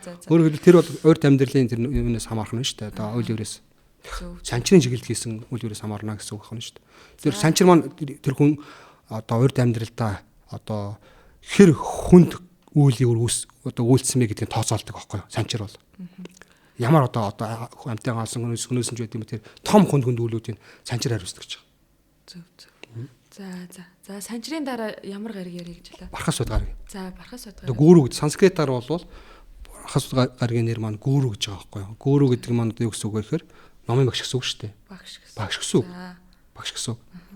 Тэгээд одоо веди одоо тоон зурхаа ухаанд бол 3 тоо. За 3 гэсэн үг, гүүрүү гэсэн үг хоёр ойролцоотох сонсогдож байгаа зү. Гүүрүү гэсэн үгээс 3 гэсэн үг үүсэн байх магадaltaй байгаа зү тий. Сонир байгааз бас сонирхолтой. Тэгээд бархасууд гариг маань юу хариуцдаг вэхээр түрүүний одоо бид нар ярьж исэн хамгийн гол юм бол нэг гэгэрлийн асуудлыг ерөнхийд нь хариуцна. Дээрээс нь мэрдэн мэдлэгийн асуудлыг хариуцна. Мэдлэгийн асуудал. Мэдлэгтэй ямар мэдлэг гэхээр бүр нэг одоо онлайн мэдлэг биш бүр нэг батлагдсан барагддаг мэдлэг гэх юм уу те. Тийм одоо туршилтд мэдлэг гэх юм уу. Тэр мэдлэг ингэж ойлгож болох юм шүү дээ. Одоо жоохон оюунлаг, ухаалаг тийм хүмүүс чинь бархас байд гаригийн хүч сайтай урд насандаа бархас байд гаригийн чиглэлээр их зөв үйлүүд хийсэн хүмүүс юм байна гэж ойлгох юм. Харин эсэргээрээ жоохон одоо оюуны тал дээрээс сул хүмүүс маань бархас байд гаригийн чиглэл дээр их буруу үйлүүд хийсэн хүмүүс байна гэж ойлгох. Тэгээд бархас гариг ингээд хүний одоо төөргийн зурхаан дээр картн дээр хүчтэй байх юм бол гэгэрэлт хамархан хүрдэг. За. Бархас гариг одоо ямар нэгэн байдлаар одоо санчир гариг эсвэл ангарагч байд юм уу раху гаригтай ингээд ямар нэгэн байдлаар контакт холбоо үүсцэн байх юм бол мөн тэгэх юм бол тэр хүн нэлээд зүдэрчиж гэгэрэлтийг олно гэж байгаа. За жишээ нь одоо хэний бурхан бодтоо байна шүү дээ. Шагжаамуны байна шүү дээ. Шагжаамуны бурханы төөргийн зурхаан дээр яадаг гэхээр бархасууд гариг маань ангар гаригтай хамт байрладаг гэж. Ангар гаригийн аспектнд ч үйл байрладаг гэж байгаа байхгүй. Тэнгүүт Шагжаамуны чинь одоо бурхан бодтоо чинь нэлээд зүдэрчиж гэгэрэлтийг олсон байдаг шүү дээ. Маш олон саадыг туулсан тий. Тэгээ элдв янзын саадыг туулж нэлээд зүдэрчиж гэгэрэлтийг олсон байдаг шүү дээ. Тэр чинь юуны одоо үр дүн байсан гэхээр бархасууд гариг маань ангар гаригтай хамт байрснаас болсон гэж байгаа. Тэр нь юу гэхээр урд амьдралыг аваад үзэх юм бол урд амьдралдаа бархасууд гаригийн чиглэлд буруу үйл ажиллагаа хийсэн байна. Багшаага гомдоосон ч байт юм уу те. Ямар нэгэн байдлаар буруу үйл хийнгүүт тэр нь энэ амьдралд одоо сөрөг үр дагавар болоод ирчихэж байгаа байхгүй. За үнэхээр сонирхолтой юм аа. Би уг нь болдог болвол бүх гаригийн асуугаал жишээ аваад явмаар л байна. За ямар ч лээсэн ер нь бол эцсийн дүндээ яг ингээ гаригууд өөр байгаа ч гэсэн ерөөсөө нэг л зарчмыг ойлгочих хэрэгтэй байна гэж би ойлголоо. Ерөөсөө л үлийн үр. Ерөөсөө л ямар ч хайр дурлалын чиглэл дээрч бай, ном судрын чиглэл дээрч бай, тий аав ээжигээ гомдоохч бай, ямар ч бүх юм дээр л хүн зүгээр л зөв амьдрал одоо буруу үйл хийхгүй л байх юм бол бүх гаригууд маань яахан зөв дэмжиж өгнө байх юм байна. Дэмжиж өгнөд бараг дэмжиж өгнө л гэсэн үг шүү дээ. Тэгэл яг ямар нэгэн буруу юм хийгээл ах юм бол тэрийг хариуцсан гариг нь биднэрт ингээл дараа амьдралд маань ингээл сайхан шийтгэлийн өгөөл явчих юм байна гэж л ойлголоо. Тэгэхээр хүн ерөөсөө зөв амьдрах, үеийн үр гэдэг ямиг маш сайн ухамсарлах хэрэгтэй гэж дүгнэж болох юм байна. За тэгээ сая ингээд буруу амьдрах, зөв амьдрах гэдээ ярьлаа. Би одоо ингээд нэг юм дээр бүр хүмүүст хэлмээр санагдаад байдаг байхгүй юу? Хүмүүс ингээд энэ үеийн үр гэдэг ямиг мэдэхгүй урд төрөл дараа төрөл гэдэг юмд итгэдэггүйгээс болоод нэг юм төөрөгдөл буруу ойлголт хүмүүст айгүй их байгаад байна. Тэрний юу гэхээр үнгүй юм байдаггүй бүх юм хүнд өгөгдсөн байдлаар одоо хүний хувь тавилан урдаас зурагдсан байдаг юм а. Таны энэ сав чинь ингээд урдаас тодорхойлогдсон байдаг юм а. Тэр ирэх ёстой юм чинь хүнд ирж байгаа маа гэдгийг ойлгохгүйгээр ингээд өвлөв төлөв хийгээд хулгай хийгээд эсвэл хулгай хийдгүү маа гэхэд энэ тэнд ямар нэг юм үнгүй тарааж байгаа юм юм дээр одоо бүр нэг яаж ийж авчих гал эсвэл ингээд нэгээ жоохон холигдчих гад нэг ийм хандлага айгүйх байгаад байдаг байхгүй. Энийг та ингээд сайхан үнгүй юм гэдэг юм байдгүй шүү гэдгийг сайхан тайлбарлаад өгөөч. Тэг ерөөсөө бүх зүйл гэж байгаа байхгүй юу? Бүх зүйл одоо нэг учир шалтгаантайгаар ирж байгаа. Хийсэн одоо үр байгаа учраас бүх юм одоо бид нарт ирж байгаа. Тэр ямар нэгэн одоо хийсэн буянч байд юм уу те хийсэн одоо сайн үеийн одоо үржимс байхгүй бол бид нар тэрний одоо тэр одоо энэ амьдралд ямар нэгэн юм очихгүй байх нь шүү дээ те. Тэгэхээр бүх юм учир шалтгаантай бүх юм холбоотой байх нь шүү дээ. Тэ. Тэгэхээр ерөөдөө тэгсэл үг. Тэгэхээр би одоо ингээд явж байгаад газраас мөнгө оллоо. 20,000 төгрөг оллоо гэж бодъё. За эсвэл би нэг утас олчлаа гэж бодъё.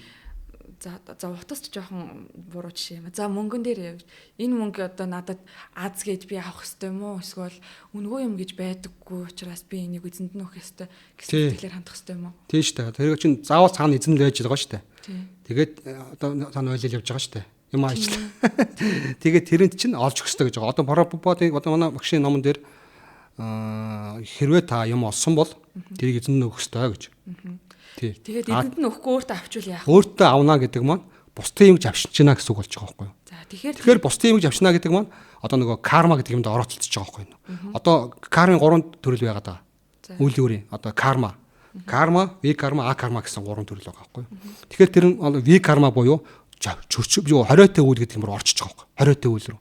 Хориотой үйл хийнэ гэдэг маань тэрний дараа бид нэр хориотой үйл хийснийхаа үр дагаврыг хатуу шийтгэлийг одоо бөксөн дээр банцдуулах байт юм уу, ташуурлуулах байт юм уу те. Тэр үр дагавраа шийтгэлээ хизээ нэг өдөр амснаа гэсэн үг болчихж байгаа.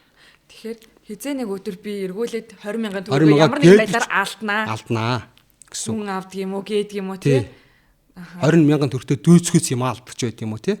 Заавал тэр байдлаараа биш. Ямар нэгэн байдлаар Тэгвэл нэг бол тэр юмнууд нь нийлээд өвчин болж ирдэг ч байд юм ингээд олон янзын буруу үйлс нийлээ тий. Яг тэр байдлаар ирэхгүй гэж. Бас яг л нэг төсөөлөл байдал юу одоо нэг хэлбэр байдлаар ирэх нь шүү дээ. Буруу одоо юм хийсэн бол тэр буруу үйлс зовлон байдлаар ямар нэгэн байдлаар гашуудал харамсал байдлаар өөр дээр ширэх нь шүү дээ тий. Тэгэхээр одоо ингээд хин ч намайг шийтгэж чадахгүй дээ, хин ч намайг хараагүй дээ гэсэн байдлаар буруу үйл хийгээд идэг. Магадгүй бусдыг л уйвэрддэг, худлаа хэлдэг тий. Тийм үеийн өрнөт чинь эргээд чамд ямар нэгэн байдлаар ирээд тэгээд зовон шүү. Харин тэгээд дараа насандаа одоо бөөн асуудал проблемтэй төрчөөд би яасан азгүй юм бэ? Яагаад би ингэж төрчвөө гэж уйлах чинь оройтон шүү. Дараа насандаа ч гадна түрүү чи хэлсэнчлэн энэ амьдралдаа бас ирнэ шүү дээ. Энэ ясанд чинь одоо бид нэр одоо буруу үйл хийсний чинь үр дагаврыг бурхан одоо мэдрүүлэхийн тулд энэ насанд чинь одоо хийсэн үйл чи үр дагавраас амсуулдаг гэсэн 30% амсуулдаг гэж байгаа шүү дээ. Бүр хэмжээ нь байдаг юм шүү дээ. 30% тий. Тэгэхээр 70% нь дараа насанд ирэх юм шүү дээ тий. Тийм болохоор би одоо өнөөдөр ямар нэгэн өвчнөд төрсэн байна. Одоо ямар нэгэн асуудалтай төрсэн байна. Гэсэн үг. Эсвэл бол би маш аз жаргалтай зөв одоо хөрөнгөтэй төрсэн байна гэдэг юм уу тий. Ерөөсөө л миний үеийн үрийн 70% л над дээр энэ амьдралд ирсэн байгаа юм байна шүү дээ. За үеийн үрийн талаар ер нь хангалттай. Тэгвэл одоо хоёлаа нөгөө үеийн үрийг өөрчилж болдог гэж та түрүү яриадсан шүү дээ. Тэр талаар яриа. За үеийн үр би сая хэллээ шүү дээ. Үеийн 3 хэлбэр байдаг гэж тий. Карма, викарма, акарма гэсэн. За энийгээ сайн тайлбар. Карма гэдэг бол одоо ингээд Веди одоо энэ судар номонд зөвшөөрөгдсөн үйлүүд гэж байгаа. Зөвшөөрөгдсөн. Энэ зөвшөөрөгдсөн үйлүүдийг хийхээр бид нар яадаг гэхээр зөвхөн одоо нэг зөвшөөрөгдсөн үйлүүд маань дараагийн амьдралд нь тэр одоо үр дагаврууд нь зүгээр тэр хэлбэрээр л ирнэ гэсэн үг. Зөвшөөрөгдсөн үйл гэдэг нь жишээ нь одоо шинэ буян гэх юм уу те? Буян түүлүүд байж болж гин. Зүгээр одоо зүгээр ингийн сайгаад хүмүүс харилцааны үйлүүд байна шүү дээ. Чинь карма гэж байгаа. Зүгээр ингийн өдөр тутмын харилцааны ингийн үйлүүд. Чинь хоол идэх хэвээр. Хоол идэх ч байд юм уу? Ингийн өдөр тутмын үйлдэлүүд байна шүү дээ. Бүх төрлийн үйлдэлүүд байна шүү дээ. Энэ бол карма. Гэтэл ви карма гэж байдаг. Ви карма гэдэг нь яадаг гэхээр ви карма нь хориотой үйлүүд. Хүний юм хулгай гэж болохгүй те? Одоо хүнийг одоо дээлхэд зодож болохгүй ч байдаг, нуклеар оромжиж болохгүй ингээд хориотой үйлдэлүүд байна шүү дээ тий. Маш олон ви карма үйлдэлүүд байгаа. Энийг ингээд бид нар ингээд хийчих юм бол бид нар тэрний үр дагавраар зовох. Ви карма хориотой үйл. Нөгөөх нь а карма гэж шүү дээ тий. А карма гэдэг нь юу гэлдэг вэ гэхээр а карма гэдэг нь бол үр дагавар үл дагах үйл гэсэн үг гэж байгаа. Үйл хийсэн мөртлөө тэрнийх нь үр дагавар үүсэхгүй гэсэн үг. Карма ви карма хоёулын дээр үр дагавар ирж шүү дээ. Одоо буян хийлээ гэж бодъё. За би ч хүнд одоо имлэг байгуулах гэж байгаа хүнд мөнгө өглөө, сургууль байгуулах гэж байгаа хүнд хандаа өглөө гэж бодъё тий. Тэгэхээр тэрнийхээ үр дагавраар би тэр үр дагаврын энэ амьдралдаа эсвэл дараагийн амьдралдаа хүлээж авна. Нэг хүний юм олгаа хийдсэн байд юм уу, нэг хүнд одцсон ч байд юм уу, одоо яадгийн тий. Ингээд буруу юм ви карма хийдсэн байл тэрний үр дагавар зовлон байдлаар өвчин байдлаар ирнэ. Гэтэл а карма гэдэг үйл байна гэж. А карма буюу үр дагавар үл дагах үйл гэж. Ямар сони би ч одоо ямар нэгэн үйл хийсэн л бол заавал тэрнийх нь үр дагавар ирнэ. Үйл болгон үр дагавартай гэж бодоод байгаа шүү дээ. Тэгэхээр одоо ведийн одоо хамгийн гоё юм нь энэ байхгүй юу? За тэр а карма гэдэг. А карма гэдэг нь веди одоо нэг хамгийн эцсийн одоо агуулга нь энд bijдэг байхгүй юу? За бид нар эхлээд одоо аюурведийн дагуу ингээд сайхан эрүүл амьдраад өвчнөө амжилтад ингээд сайхан амьдраа тий. Тэгээд одоо зурхаа ухааны дагуу ингээд бас зөв зүйтэй амьдраа тий. Эвнэцтэй бостойгоо эвнэцтэй амьдраад эцсийн үрдэнд яах вэ ингээ сайхан ингээ зовлонгоо бах амьдрчаад эцсийн үнд энэ ертөнцид бид нар амьдрах ёсгүй маа гэж байгаа байхгүй юу. Бид тийг сургадаг байхгүй. Бид нар яагаад тэгэхээр энэ ертөнц чи өөрөө зовлонгийн орон гэж. Зовлонгийн орон гэж одоо ведийн ном судрууд тайлбарласан байдаг юм шүү дээ. Энэ зовлонгийн орон. Тийм учраас ингэдсэн шүү дээ. Энэ бид нар ингээд гахаа нохоо ургамал амт ингээд янз бүрийн хэлбэрийг аваад төрж байгаа хүний амьдрал дээр энэ циклийг зогсоох ёстой гэдсэн. Тэгсэн. Тэр чинь одоо энэ тэгэхээр яг гарч ирж байгаа. Тэгэхээр хүн тийм боломж борхон олгогдсон байна шүү дээ тий. Яагаад зогсоох хэвтэй? Яагаад зүгээр л ингээ сайхан амьдрал нэг насандаа нохоо болоод нэг насандаа дахиа болоод нэг насандаа хүн болоод амьдраад яваад иж болдгүй юм бэ гэж тий. Гэтэл чи өөрөө зовлон байдаг юм л тий. Зовлон. Тэр байтгаар биш. Тэр байтгаар биш тий. Тэр байтгаар хамгийн жаргаж байгаа хүн биш тий. Яг үнэндээ яг хүнднгийн яг тэр одоо бурханлаг нүдээр харах юм бол зовлон гэж байгаа байхгүй. Зовлон гэж байгаа байхгүй. Яагаад тэгэхээр тэр чинь нөгөө нэг үхлийн зуулсанд орчихэд гэж байгаа. Ягаад тэгэхээр хизээний цаг тэр чинь үхнэ. Яг одоо тэр одоо амаа томоо ангайцсан мангасын ам дотор орчиж байгаа гэж байгаа байхгүй.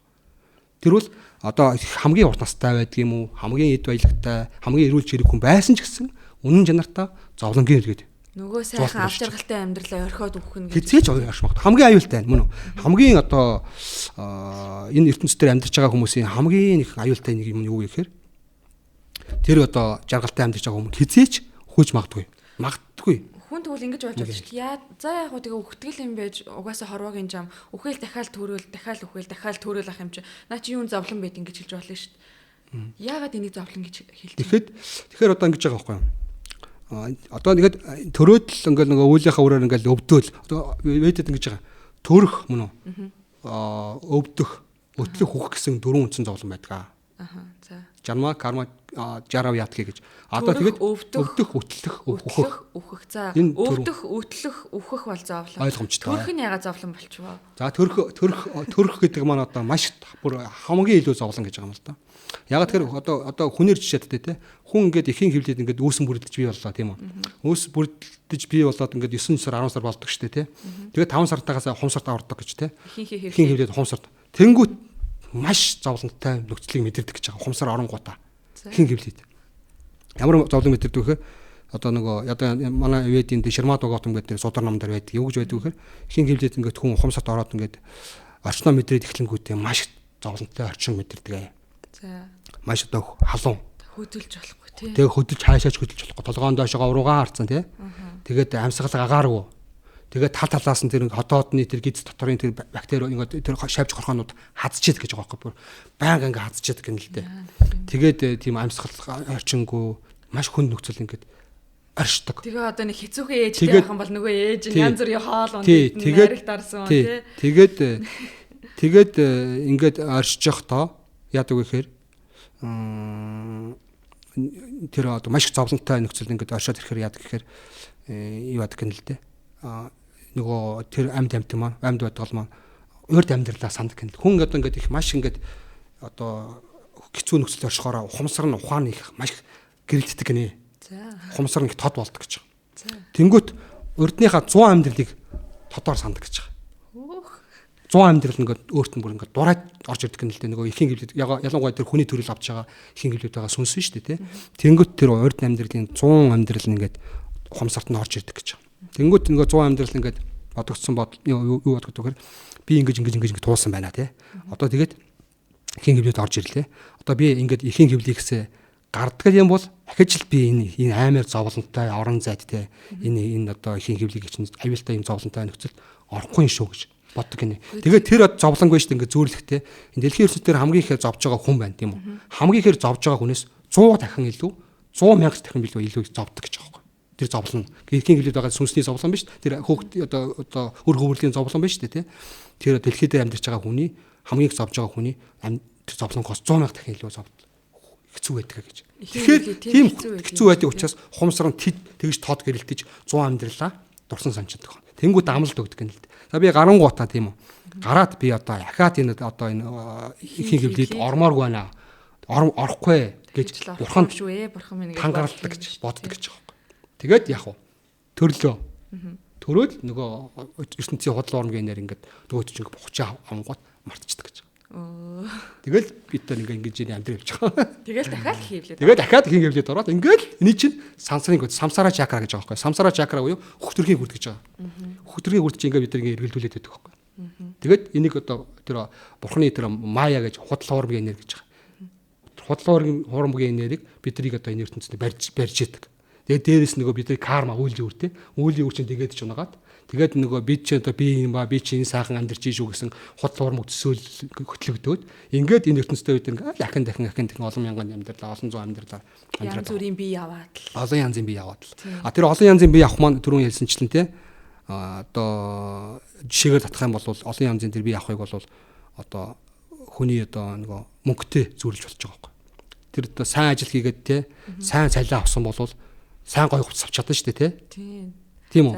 Гэтэл олигтой ажил хийхгүй одоо олигтой юм хийхгүй ажил хийхгүй хөл хүчээ гаргахгүй зүгээр суугаад байсан бол олигтой хувцас авахгүй шүү дээ. Төрөвч нингэн болвол тий. Олигтой хувцас авахгүй цоронхоо норхоо хувцастай байж шүү дээ. Тэр үн шиг яг л тэр үн шиг буян сайн хийсэн бол сайн хувцас авах нь сайн төрлийг авах нь сайн биеийг авах нь шүү дээ. Тэгэхдээ хамгийн гол нь шүү дээ тий. Сайн биеийг аваад зогсож болохгүй байх нэ. Сайн амьдралыг сайн гэр бүл төрөөд зогсож болохгүй байх нэ тийм үү.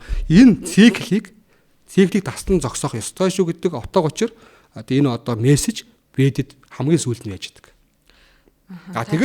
Тэгээд тэр одоо таслан зогсоох одоо боломж процесс нь дамжиж явагддаг гэхээр түрүүний асуусан А карма гэдэг үйлээр дамжиж явагддаг.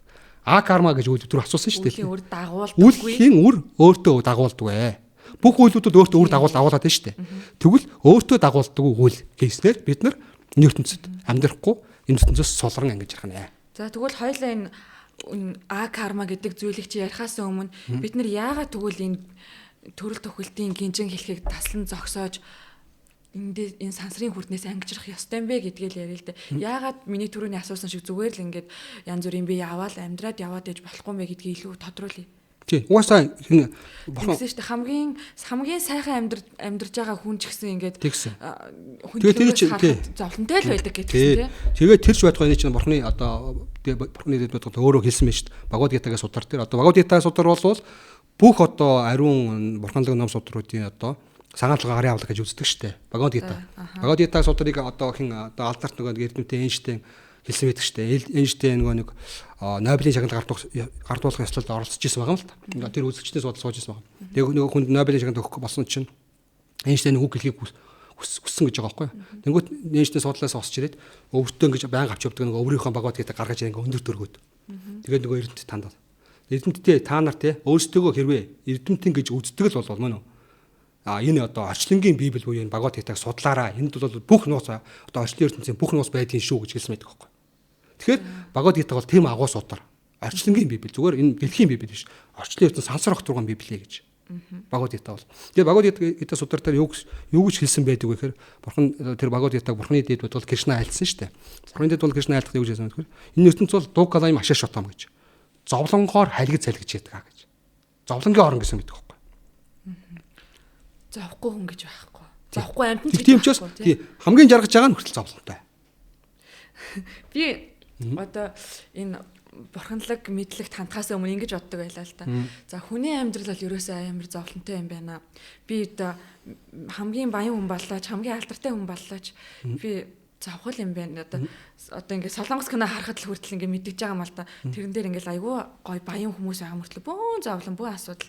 За тэгэхээр би ерөөсөө ингээд хүний амьдралаас бол би зовлонгоос алж чадахгүй юм байна. За ерөөсөө хамгийн жаргалтай амьтан юу байж болох вэ? Тэр амьтан л болъё гэж бодож байгаад ерөөсөө нэг юм баян хүний ирэх нохоо болоод төрчүүл сайхан юм дөө гэж бодож исэн байхгүй юу? Тэгсэн чинь ингээд энэ ведийн мэдлэг тандаад эхэлсэн чинь нохоо олж төрөх ч гэсэн зовлонтой. Чи нэг насандаа нэг сайхан аз жаргалтай нохоо байгаад тэгээд дараа насандаа яах юм тодорхойгүй шүү дээ. Эргээл зовлондоо он чинь тий. Зовлондоо онно шүү дээ. Сектор байгаад байгаа, самсара чакратор байгаад байгаа байхгүй юу? Тийм учраас ерөөсөө л энэ зовлонг төгсгийл гэж бодож ивэл энэ төрөл төглийн гинжин хэлхээ гэж яриад байгаа зүйлийг таслан зогсоо. Энэ метралог орчлонгийн хүрднээс гар. Ангижралт хүр. Тий. Ангижралт хүрээд яах вэ гэдэг асуудал байна. Тэгэхээр энэ ертөнцийн чинь одоо өөрөө энэ ертөнцийн хүмүүс ямар юуны тулд амьдраад байна? Амьд амтангууд гэж байгаа байхгүй. Бүгд аз жаргалын тулд амьдраад байгаа. Мөн үү? Бүгд аз жаргал. Амьд одоо тэр одоо хорхой шавж, юу гэдэг тэр нохоо муур бүгд хүн тий бүгд аз жаргалын тулд амьдраад байгаа. Гэтэл тэр аз жаргалууд нь яг үнэндээ болвол төр зурхны аз жаргалууд байгаа байхгүй. Тийм шүү дээ. Байнга үргэлжилдэг аз жаргал гэж байхгүй. Тэгвэл аз жаргалыг жоохон мэдэрж байгаад уйдчихдээ тий. Тэгвэл биш үү тий. Бидний одоо зориод байгаа тэр А карма гэдэг үйл маань мөн үү? А карма гэдэг үйл маань яадаг вэхээр төгсгөлгүй аз жаргалаа хүргэх зорилготой. Хамгийн гол нь төгсгөлгүй аз жаргал гэж бас байна. Ананда гэж одоо өөр подкастаар нэрлсэн гэж байна шүү дээ тий. Ананда гэдэг чинь аз жаргал гэсэн үг гэж байна шүү дээ. Ананда бол зүгээр материал аз жаргал биш. Мөн үү? Жинхэнэ аз жаргал төгс одоо сүнсний аз жаргал байхгүй юу? Төгсгөлгүй аз жаргал руу бид нар хүрэхин тулд юу хичээл хийх ёстой гэхээр А карма хийж төгсгөл рүү аз жаргалд хүрнэ. Зүгээр карма хийх юм бол зүгээр боён төлөвлөлт хийх юм бол энэ материалыг биеийн аз жаргалыг авна. Тийм үү? Төгсгөлтэй. Төгсгөлгүй аз жаргал гэж юу гэлдэг вэ? Сүнсний аз жаргал хэлээд байгаа. Сүнслэг гэж яриад байгаа юм л та. Сүнслэг тэр брахма гэх. Тэр одоо бурханлаг тэр аз жаргал гэж байгаа юм. Тэгэхээр бид нар бол хоосон юм руу тэмүүлээг байх нь шүү дээ.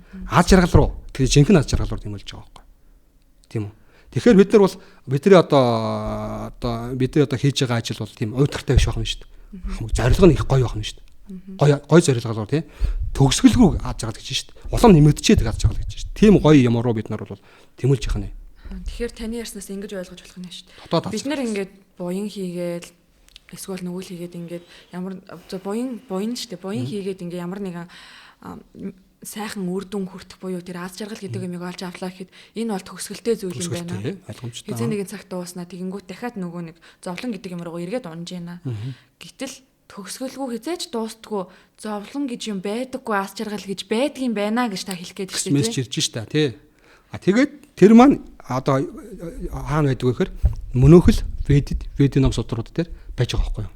Бид нар ведийн ном судрыг ухаад үзэх юм бол ведийн ном судрууд өгж байдаггээр ертөнц байдаг материалын ертөнц гэж ярьлаа тий. Гэтэл материалын ертөнцийн чандад юу оршдог гэхээр сүнслэг ертөнц буюу бурханлаг ертөнц гэж оршдог. Материалын ертөнц бол бүх хөтөл энэ сансар огторын бүх хөтөлийн 4-1-ийг эзэлнэ. Нийт сансар огторын бүр сансар огторын бүх нэг нь материалын буюу бидний энэтэй адилхан тийм орчлон ертөнц. Өөр бас ямар гайгууд байх. Тэр сүнслэг ертөнц гэдэг маань тэр сүнслэг ертөнц маань цаг хугацаа үйлчлэхгүй мөн үү? Хамгийн гол нь цаг хугацаа үйлчлэхгүй. Карма юу үлийн өрийн хууль үйлчлэхгүй. Тийм орон зай авах нь шүү дээ. Бид нэр тэр орон зайд байжгаад энэ одоо цаг хугацаа үйлчилдэг. Үлийн өрийн хууль үйлчлдэг энэ орон зай руу унтсан байх нь. Тэгэхээр бид нар энэ тэр орон зай руу тэр одоо мөнхийн орон зай руу тэр аз жаргалтай орон зай руу бид нар буцах хэрэгтэй байхгүй юу? Энийг бол ведэд бол гэрлүүгээ буцаа гэдэг мессежээр тайлбарладаг. Гэр орон руугаа буцаа. Жинхэнэ гэр орон чинь тэнд байж байгаа юм аа. Энэ бол төр зүрийн одоо буудлаа тий. Тэгэхээр бид нар энэ төр зүрийн буудлаас яаж гарах вэ гэхээр кармагаа хийгээд үйл дагуулах үйлдэлийг хийгээд энэ тэр сүнслэг ертөнц рүүгээ буцаа гэж. Гэрлүүгээ буцаа гэдэг байхгүй юу? За тэгэхээр сүнслэг ертөнц гэж байдаг юм байна. Тэр нь манай материалын орчлон ертөнцөөс чандад байдаг юм байна. Тэнд хүрч болдгийм байна. Тэнд хязгааргүй төгсгөлгүй аз жаргал байдаг юм байна. Гэдэг. Тэгээ тэр нь төрхийн тулд карма гэдэг юм хийх хэрэгтэй юм байна. За тэгвэл карма гэж юу юм? За карма гэдэг маань одоо гэдэг маань одоо гэдэг маань эсрэг одоо утгыг заадаг аахгүй карма юу? Карма гэдэг маань үйл дагуулна гэсэн шүү дээ тий. Англи хэлний нөө гэдэг үг юм шүү. Нөө гэсэн үг шүү дээ тий. Нөө карма гэсэн үг шүү дээ. Үр дагавар ирэхгүй гэсэн үг. Тэгэхээр энэ юу одоо илэрхийлдэг вэ гэхээр энэ ертөнцийн дотор хийсэн үйлүүд маань карма гэсэн шүү дээ. Тэгэхээр карма гэдэг маань энэ ертөнцид биш нэг түрүүний 3 орон зай гэж ярьлаа шүү дээ тий. Тэр 4 орон зай руу чиглэгдсэн үйл маань карма болдог байна. Мөн үү? Сүнслэг ертөнц рүү зорж хийсэн үйл мөн үү? Би тэр сүнслэг ертөнц рүү буцъя. Тэр сүнслэг ертөнц рүү очих юм бол бид нар одоо үр дагуулах тэр цаг хугацаа үйлчилдэг тэр орон зай руу очино гэсэн шүү дээ. Тэнд цаг хугацаа үйлчилдэг. Тэр карма үйлчилдэг ертөнц рүү чиглэсэн зорьсон үйл маань карма болдог. Тэр үйл маань юу гэдэг вэ гэхээр тэр үйл маань бурхны одоо айлцсан сургаал айлдварууд вед буюу тий бурхны айлцсан сургаал айлдваруудын одоо заасан үйлүүд тэр үйлүүдийг хийх юм бол карма болдог байна шүү дээ. Өөрөөр хэлбэл мөн үү? Тэр үйлдүүдийг хийх юм бол мөн үү? Тэр үйлдүүдийг хийх юм бол одоо тэр нөгөө карма биш тэр одоо материалыг биш орон зай тий. Тэр орон зайд оршдог. Тэр орон зайд оршдог. Тэр орон зайд бурхан өөрөө оршдог байна шүү дээ. Тэр орон зайд оршиж байгаа бурхан ч байд юм тэр одоо тэр зорьсон тэр үйл маань бурхан таалагдана гэж. За тэгэхээр ер нь кармаг ингэж ойлгох юм байна шүү. Нэгдүгээр карма ямар нэгэн материалыг үр дагавар дагуулахгүй. Карма гэдэг чинь үйл. Тэр үйлүүд ямар нэгэн материалыг үр дагавар дагуулахгүй. Тэрний дээрээс нь тэр сүнслэг ертөнц гэж яриад байгаа. Тэр бурхны орон гэж яриад байгаа зүйл рүү биднийг аваачдаг хөтэлдэг юм байна гэж ойлгох юм байна. За тэгвэл энэ карма гэдэг чинь яг ямар үйлийг хэлээд байгаа юм бэ? Энэ нөгөө бясалгал одоо майн тарин унших ч юм уу те эднэр мөн үү? Мөн байлгүй яг. Гэхдээ майн тарин болгон биш байна шүү дээ. Майн тарин болгон биш, тарин болгон биш. Зөвхөн тэр одоо тэр орон зайд мөн үү? Тэр сүнслэг орон зайд бурхны орон гэж ярьлаа шүү дээ. Бурхны оронд оршдог бурхны дээд бодгол гэж хэлээд байгаа байхгүй юу? Бурхан бол юу одоо ямар нэгэн сахиусан ингэр биш. Бурхны дээд бодгол чиглэгдсэн үйл гэдэг. Бурхны дээд бодгол гэхэр чи одоо ер нь хүмүүс ойлгоход хэцүү л дээ. Ингийн хүмүүс ойлгоход аюу хэцүү. Ер нь бол ингээл одоо жанраас юу гэдэг олон бурхан байдаг юм шиг байна. Тэндээсээ хамгийн дээдлийн бодгол нь гэж одоо үгээр нь ойлгох юм бол тэгж ойлгоно гэсэн үг үү? За бид нар одоо ингэж байгаа. Бидний одоо ингээд материал ертөнц ярьсан шүү дээ. Материал ертөнц маань яадаг вэ гэхээр ийм одоо ингээд өндөг шиг ийм 100 дуу хэлбэртэй гэж байгаа. Санскритээр жагат гэдэг байхгүй юу? Ганцхан манай дэлхийг хэлээгүй шүү дээ тийм. Дэлхий биш, дэлхий орж байгаа шүү дотор. Дэлхий энэ жагат дотор юу ордог вэ гэхээр одоо энэ бүх одоо бидний шөнө удаа ингээд харагдаж байгаа од гар гэсэж тийм үү?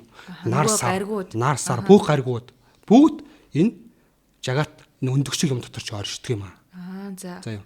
Тэгээд энэ одоо энэ өндөг шиг юмны чинь ингээд тал донд нь хүртээд ус оршдог гэж байгаа. Ус байдаг гэж байгаа. За. Тэгээд тэрний дээр чинь энэ гаригууд чинь ингэж хөвжөөд гэж байгаа. Таталтлын хүчээрээ хөвжөөд. Таталтлын хүч маань одоо энэ цаанаа болонгоо нэг бас нэг тийм нарийн бурханлаг хүч оршоод байгаа байхгүй. Тийм учраас тэнд доошоо живчихгүй шиг ингээд нэсэд хөвөөд байх нь шүү дээ. Тэгээд бид нар энэ ингээд ийм бөөрки одоо ийм одоо хүмүүсийн тоогооч гэх юм уу өндөг шиг юм дотор ингээд орчиод байгаа юм шүү. Тэгээ энэ хүмүүс энэ бөөрки өндөг шиг юмас гарахыг бол ангижраад ирээд байгаа байхгүй. Нөгөө сүнслэг ертөнцид. Сүнслэг ертөнцид рүү гарах гэж байгаа. Ерөөсөө ингээд юм хязгааргүй удам орчлын ертөнц одоо сансар окторгой байла. Энэ дотор нэг юм өндөг шиг хэлбэртэй төг түмэн галактик сансар окторгойн од гаригууд тэрэн дотор дэлхий гэдэг нэг гариг байгаа юм байна. Тэр нь жижиг гэн шүү дээ. Тэрэндээ бид нэр амьдарч байна. Хүмүүс дотор дэлхийг бол зүгээр хасартан манай дэлхийгээс өөр амьдрал байхгүй гэж зарим хүмүүс тооцдог байхгүй. Гэтэл дэлхий бол тэр олон тухамсартай оюун ухаантай тэр одоо гариг ирэх байж тээ. Тэдний дотор маш жижиг гэн гэж байгаа шүү дээ. Тэгэхээр тэндээс хасар өндөр оюун ухаантай өөр гаригууд зөндөө байгаа. Энийг бүр ингээд дараа нэг подкаст хийгээд ярмаар юм байна шүү дээ. Тэгээд ингээд нэг юм өндөг шиг хэлбэртэй юм метрал ертөнцгээд бид нарын амьдарч байгаа энэ юм. Тэгээ энэ дотор чинь карми хуульч үйлчилж яадаг. Энэ дотор чинь цаг хугацаа үйлчилж яадаг. Энээс гарчгаал юм бол цаг хугацаа үйлчлэх байл чинь. Энээс гарчгаал юм бол карми хуул үйлчлэх байл чинь. Энээс гарангуй дахиад амьдрал байна. Байна. Тэр жил бидний гэр орон. Тэр нь хязгааргүй аз жаргалтай. Ананда. Төгсгөлгүй аз жаргалтай. Тий. Тэнд болохоор тэнд бас бурхан байгаа. Тэнд болохоор гариг иргэс байдаг. Вайкунтха гэж гаригуд байхгүй. Тэнд бол Вайкунтха буюу одоо төгшүүргүй гаригуд гэж байгаа. Төгшүүр тэнд ямар төгшүүр байдгүй гэхээр бид нар энэ ертөнцид чинь үхлийн төгшүүр байж гин, өвдөхийн төгшүүр байж гин, өтлөхийн төгшүүр байж гин, дөрөхийн төгшүүр. Тэнд тийм төгшүүрүүд бүрээс байхгүй. Ямар ч төгшүүр. Ямар ч аюулгүй айдсгүй тийм үү. Тэгэхээр бид нар тийм учраас тэрийг бол бидний анхдагч гэр орон гэж тэрлүү гэж байна. Тий. Тэрнлөө явахын тулд карма гэдэг үгийг өгөх ёстой. Карма гэдэг маань тэр одоо Вайкунтха гэж тэр сүнслэг ертөнц гэж яриад байгаа тэнд чинь бурхан өөрөө оршиж байгаа юм шүү дээ тий. Гол одоо төв зэг дээр нь бурхан оршиж байгаа гэж байгаа юм л. Бурханы тойроод одоо бүх үйл ажиллагаа явагдаж байдаг. Тэгэхээр тэр бурхан зориулагдсан, чиглэгдсэн, бурханы сургаал чиглэгдсэн үйлүүд маань тийш өгтлөө явж байгаа юм шүү дээ. Татдаг. Тэгэхээр ерөөсөө л ингэж ойлгож болох нь шүү дээ. Тэр бурханлаг ертөнцгээд байгаа, тэр сүнслэг ертөнцгээд байгаа мөнхийн аз жаргалтай тэр газар хүрхийг хүний амьдралын дээд зорилго гинэ. Яг зөв. Өөрөөр хэлбэл чинь нэг л одоо буддийн шашинч юм одоо буддийн шашинч одоо энэ гэгэрл гэж яриад байгаа шүү. Гэгэрл гэдэг маань одоо хөх төрхийг таслах гэдэг шүү дээ. Нирванд хүрнэ гэж яриад шүү дээ. Ингээд тэр бол нөгөө талаасаа манай одоо энэ яриад байгаа энэ одоо энэ тэр ертөнц рүү гарчиж шүү дээ. Тэгээд үхтгүү төрдгүү тэгээд цаг хугацаа үйлчлэгүү тэр газар руу гарчиж байгаа гэдэг чинь хоёр талаас нь нийлчихэж байгаа байхгүй юу? За тэгвэл одоо нөгөө нэг хоёул зөндөө ярьсан карма гэдэг юм аа сайхан дэлгэрүүлээд ярьчих. Яг ямар үйл хийж ийж яаж амьдарж ийж тэр зорилгот хүрч чадах юм бэ? Тэг хамгийн гол нь тэнд одоо байгаад бурхан одоо оршдгоо гэж штэ тий. Бурхан маань яадаг вэ гэхээр бид нар бол бурханы үр хөвгтөд гэж байгаа юм л да. Нэгсэнд бол бүгдээрээ ам ямтангууд тийш орхоо шавж хүртэл хүн тий бүгд ингээд бурханы үр хөвгтөд гинэ. Тэгэхэд бурхан юу гэж хэлдэг вэ гэхээр эдрийг тэр одоо энэ зовлонтой газараас уцаад тэр зовлонгүй газар очиосоо гэж байнга өрөөлж яддаг гэж байна. Гэтэ нөгөөдгөл нь нөгөө тийш зүтгээд яддаг гэж юм л та. Тэгэхээр бид нар тэр бурхан юунд баярлдаг вэ гэхээр тэр одоо өөрийнх нь одоо нэг сургаал заавар өөрийнх нь бүх сургаалын эцсийн зорилго юу гэдэг вэ гэхээр тийшээ буцаах тийм агуулга зорилго нь хэр байдаг вэ? Одоо тэр аюурвед байд юм уу? Астар зурхаа ухаан байд юм уу? Эдгээр чинь хүмүүс ингээд дээш нь ингэж хөтлсөн айжим шат байдаг байхгүй? Шатгаа байхгүй нэг гэсэн доод бол багаагаар дээшлүүлсэн бүх судар номууд тий бүх вэдийн судар номууд амьдралын заавар гэж айжмаар дээш нь буцаах шатаа гэсэн үг байхгүй юу? За тий тэгэхээр бид нар үндсэндээ яадаг вэ гэхээр тэр бурханы одоо айлцаа айл дүр маань нэгсэн доо бидний буцаах тийм одоо зорилготой гэж байна. Тэгэхээр бурханы айлцаа айл дүрийг дагах юм бол шатаар явчих чана гэсэн үг. Нөгөө амьдралын заавар ном гэд хоёул ярьсан шүү дээ. Тэрийг ингээд дагаад ах юм бол нэгдүгээр зөв амьдрын үйлийн үр баг эдэлж баг зовхоосаа гадна бүр нөгөө хамгийн өндөр зорилго руугаа ингээд явах юм байна шүү дээ. Тий. Тэнгүүд нөгөө талаас нь одоо энэ ертөнцид хийсэн үйлүүд чинь энэ ертөнцид одоо үр дагавар нэрдэг. Тэр ертөнц рүү чиглэж хийж штэ нэгсэн доол. Тэр одоо тэр ертөнцид байгаа ш бурхан чинь. Тэр бурханы айлц айлдвар тэр ертөнц рүү чиглэж хийсэн үйл чинь тэр ертөнц рүү хөтлөх нь байх шиг үнэ. Тийм байгааз. Өөрөөр хэлбэл нэгсэн доол тэгээс шиг одоо ингээд дээш нь татаж авч явна гэсэн агуулгатай байх нь штэ. Тэгэхээр одоо хоёулаа ер нь энэ талаар хангалттай ойлголттой өгсөн юм чинь яг ямар үйл хийж иж зүгээр нэг одоо буян үйл хийх юм уу, өглөх ханд өгөх юм уу? Юуг энэ карма. За тэгэхээр хамгийн одоо энэ одоо бидний амьдарч байгаа энэ цөмөн цагт те кали йога гэж маш хүмүүсийн насан богино болсон те. Тэгээд аюу хааны чадвар дараа болсон, эрүүл мэнд маш муу болсон те. Тэгээд нэг жилээс жилд л эрүүл мэнд муудаад тийм. Цаг хугацаач айгүй хурдан өнгөрдөг болсон те. Ийм хэцүү цаг үед бид нарт одоо ингээд ангижил тэр одоо бурхны оронд буцах маш хүчтэй арга хэрэгтэй болсон гэж байна. Маш хүчтэй арга хэрэгтэй болсон. За. Тий. Маш хүчтэй арга зам хэрэгтэй. За тэр нь ямар арга байх вэ? Тухайн одоо бидний түрүүн хэлсэн шүү дээ дөрвөн одоо нэг цаг 90 цаг байсан гэж алтан эрен, мөнгөн эрен, хөрөл эрен, тэгээд одоо бидний амьдарч байгаа төмөр эрен тий. Тэгээд тэр эренгүүдэд бол одоо тусдаа одоо өөр өөрийн тэр хүмүүсийг тэр гэгэрүүлдэг, тэр бурхны оронд буцаалгадаг аргууд байсан гэж байна. За жишээ нь бол одоо тэр алтан эрэнд бол хүмүүс яаж одоо гэгэрлийг буюу тэр төгс төгөлтийг олдог байсан бэ гэхээр гэрээ орхиод мөн үү. За. Бүр хамаг ажиллаа орхиод. Тэр байтугай хаан хүн байлаа гэж бодоход хаан хүн хаан ширээгээ хаяад. За. Амьдралынхаа төгсгөлд ойр руу очдөг байсан гэж байна. Ойд очиод ингээд нэг жимээг бясалгалаар аштанга йог буюу тэр одоо 8 шатлалт йог гэдэг юмар бясалгаж ийж тэгжиж гэгэрэлд очд. Тэр одоо энэ одоо дээд төгс төгөлтөрд хүрдэг байсан байна. Бясалгал хийж ийж тэгээд тэр одоо тэр үед хүмүүс би нэг тухайн тэр алтан хүн 100,000 насалдаг байсан гэсэн шүү дээ тий. Тэгэхэд тэр үеийн тэр одоо нэг төгс төгөлтөрд хүрсэн хүний жишээгээр ярих юм бол шүү дээ 60,000 жил мөн үү 60,000 жил тэр аштанга йогийн бясалгал хийж ийж төгс төгөлтөрийг олж исэн гэж байна. Маш хугацаагаар 60,000 гэдэг чинь амьдралынхаа 60% зарцуулсан биш тэгсэн. Тэгээд тэгсэн гэтэл бидний одоо энэ амьдарч байгаа одоо энэ кали йогоч хүн чинь 100 хүрэх насалцсан. Тийм 60-70 тий их хэмжтэй тий. Тэгэд ийм богино болсон ийм аюухан дөрөө болсон хүмүүс бурхан маш нэгүүлсэнгүй хандаад. Өөрийнхөө одоо нөгөө хамгийн хүчтэй аргыг өгсөн гинэ. Хамгийн хүчтэй арга. Тэр хамгийн хүчтэй аргыг яасан гэхээр хамгийн хүчтэй аргыг 500 жилийн өмнө одоо энэ энтгэгт баруун Бенгалд бурханы одоо өөрийнх нь одоо бүрэн хувилгана гэж байна. Бурхан ч цаг үед одоо олон янзын хувилгаан дөрүүдээр дэлхий дээр залраад хүмүүсийн зомлон нэмгэлдэх тэгээд хүмүүсийг одоо аврахын тулд олон янзын хувилгаан дөрүүд залардаг байсан баг. Тэр энэ аватар гэж нэрлэдэг байхгүй. Тэгээд мэддэг сайн мэддэг ямар тэгээд тийм ч учраас одоо Бхагавад-гитад байдаг штэ. Шашны зарчмууд алдагдаад тий хүмүүс бурхангүй үзэлтэй болоод ирэх үед би тэр болгонд би залрана гэсэн тэмцүүлэг байдаг байхгүй. За.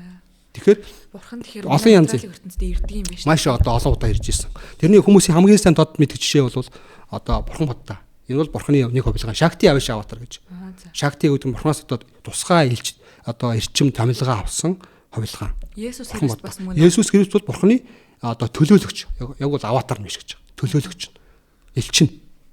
Аватар элч хоёр бол өөр шүү дээ. Тийм. Тэгсэн чинь бурхан бас өөрөө бас ирдэг юм биш үү? Бүр өөрөө бүр хувилгаан дүрээрээ. Их юм бол бурхан боддоо бол зүгээр өөрөө биш. Тэгсэн мөртлөө маш том одоо томилгоо өгсөн бурханы хувилгаан байх нь шүү дээ. Маш том эрх мэдэл өгсөн ч гэх юм. Бурханы нарийн бичиг шуул юм биш үү? Тийм. Тэгэхдээ бүр өөрөө заа юу. Тэгсэн мөртлөө зүсээ хувилгаад. Одоо гисэр туйл дээр гисэр нэг зүсээ хувилгаад нусгаагүйгийн дүрээр нэг ярддаг шүү дээ. Мэдэх үү тий. Тэрүүн шиг ингээд зүсээ хувилгаад заа. Өөрөөсөө ямар ч хувилгаа бурхан гэсэн тийм ойлголт байхгүйгээр энгийн одоо зүсгтний дүрээр зүгээр энгийн зүсгтний дүрээр 500 жилийн өмнө одоо Бенгалд төрөөд тийм үү. Тэгээ хүн төрөлхтнийг аврахын тулд төрсөн гэж заларсан. Маш нэгүүлсэнгүйгээр тэр дүрээрээ 500 жилийн өмнө залраад тэгээд хамгийн одоо өөрийнхөө хүчтэй одоо ангижруулах одоо арга хэрэгсэл болох өөрийнхөө ариун нэрийг хүмүүст тавцааж өгсөн гэж. Бурханы ариун нэрийг. Бурханы ариун нэр за. Бурхан ингэж ойлголоо шүү дээ би. Бурхан заримдаа өөрийнхөө төлөөлөгчийг явуулчт юм байна. Заримдаа өөрийнхөө хүүхдийг бид нар руу явуулаад та нар зовлонгийн далайгаас гараад ирээч би тэгээд байнга тэгдэг. Одоо жишээ нь бурхан буддаад бол нөгөө бясалгалын аргыг цуг явуулсан байх тий. Та нар энэ аргыг ашиглаад над дээр ирээрээ гэд. Надад тэгсэн чинь 500 жилийн өмнө харин өөрөө ирсэн юм байна. Тэгтээ мэдээж би бол бурхан гэж хүрээд ирэх юм бол одоо хүмүүс яаж унаж доройтсон билээ тэгэхэр чин айгүй бол хүлээж авахгүй штэ. Тэгэнгүүт бурхан зүсээ хувилгаад өөрийнхөө сүсгтний дүрээр одоо агуу гигантын хүний дүрээр ирсэн юм байна. Тэгээд биднэрт одоо бурхны ариун нэр гэдэг арга хэрэгслийг өгөөд бутсан байна. За тэр нэр гэдэг зүйл нь яаж ямар учиртай мэ гэж те. Бурхны нэр гэдэг маань бол трансцендент чанартай гэж байгаа. Трансцендент гэдэг маань бол энэ ертөнцийн бос гэсэн үг байхгүй юу? Чанагох гэж орчуулад байгаа шүү дээ. Энэ ертөнцийн бос. Өөрөөр хэлбэл тэр нэр бол энэ ертөнцид харьяалагддаг бай. Өөрөөр хэлбэл дөрөвний 3 орон зайд харьяалагддаг гэсэн агуулга байна шүү дээ. Өөрөөр хэлбэл тэгэхээр тэр дөрөвний 3 орон зайд харьяалагддаг юм бол дөрөвний 3 орон зай руу аваачна гэсэн үг мөн үү? Тэгээд дээрэс нь энэ маань яадаг вэхээр бурхны ариун нэр маань бурхантай өөртөө чацуу тэнцүү байдаг гэж байгаа. Тэнцүү. Нэр нь өөртөө чацуу. Одоо бидний нэр одоо жишээ нь одоо Баско гэдээ хэлдэг гэж бодоход ч нэ шүү дээ. Нэр болоод бие хоёр чинь ялгаатай шүү дээ. Шал өөр шүү дээ. Баско гэж хэлдэг. Миний нэр бол зүгээр л нэг болцолтон бол зүгээр нэг хідэн үсгэл байж байна тий. А гэтэл бурхны нэр бол яадаг вэхээр бурхан нэр бурхан хоёр тэнцүү гэд байдаг гэж байгаа. Хүн төсөөлөхөд бас хэцүү тий. Бурхан юм чамаагүй шүү дээ тий. Нэрэндээ өөрөө бүр орчиж яадаг гинэ. За. Тэгэхээр тэр өөрийнхөө тэр хамгийн хүчтэй өөрөө нэрэнд нь орчиж юм бол тэр чинь бурхан ч өөрөө хамгийн хүчтэй шүү дээ. Тий.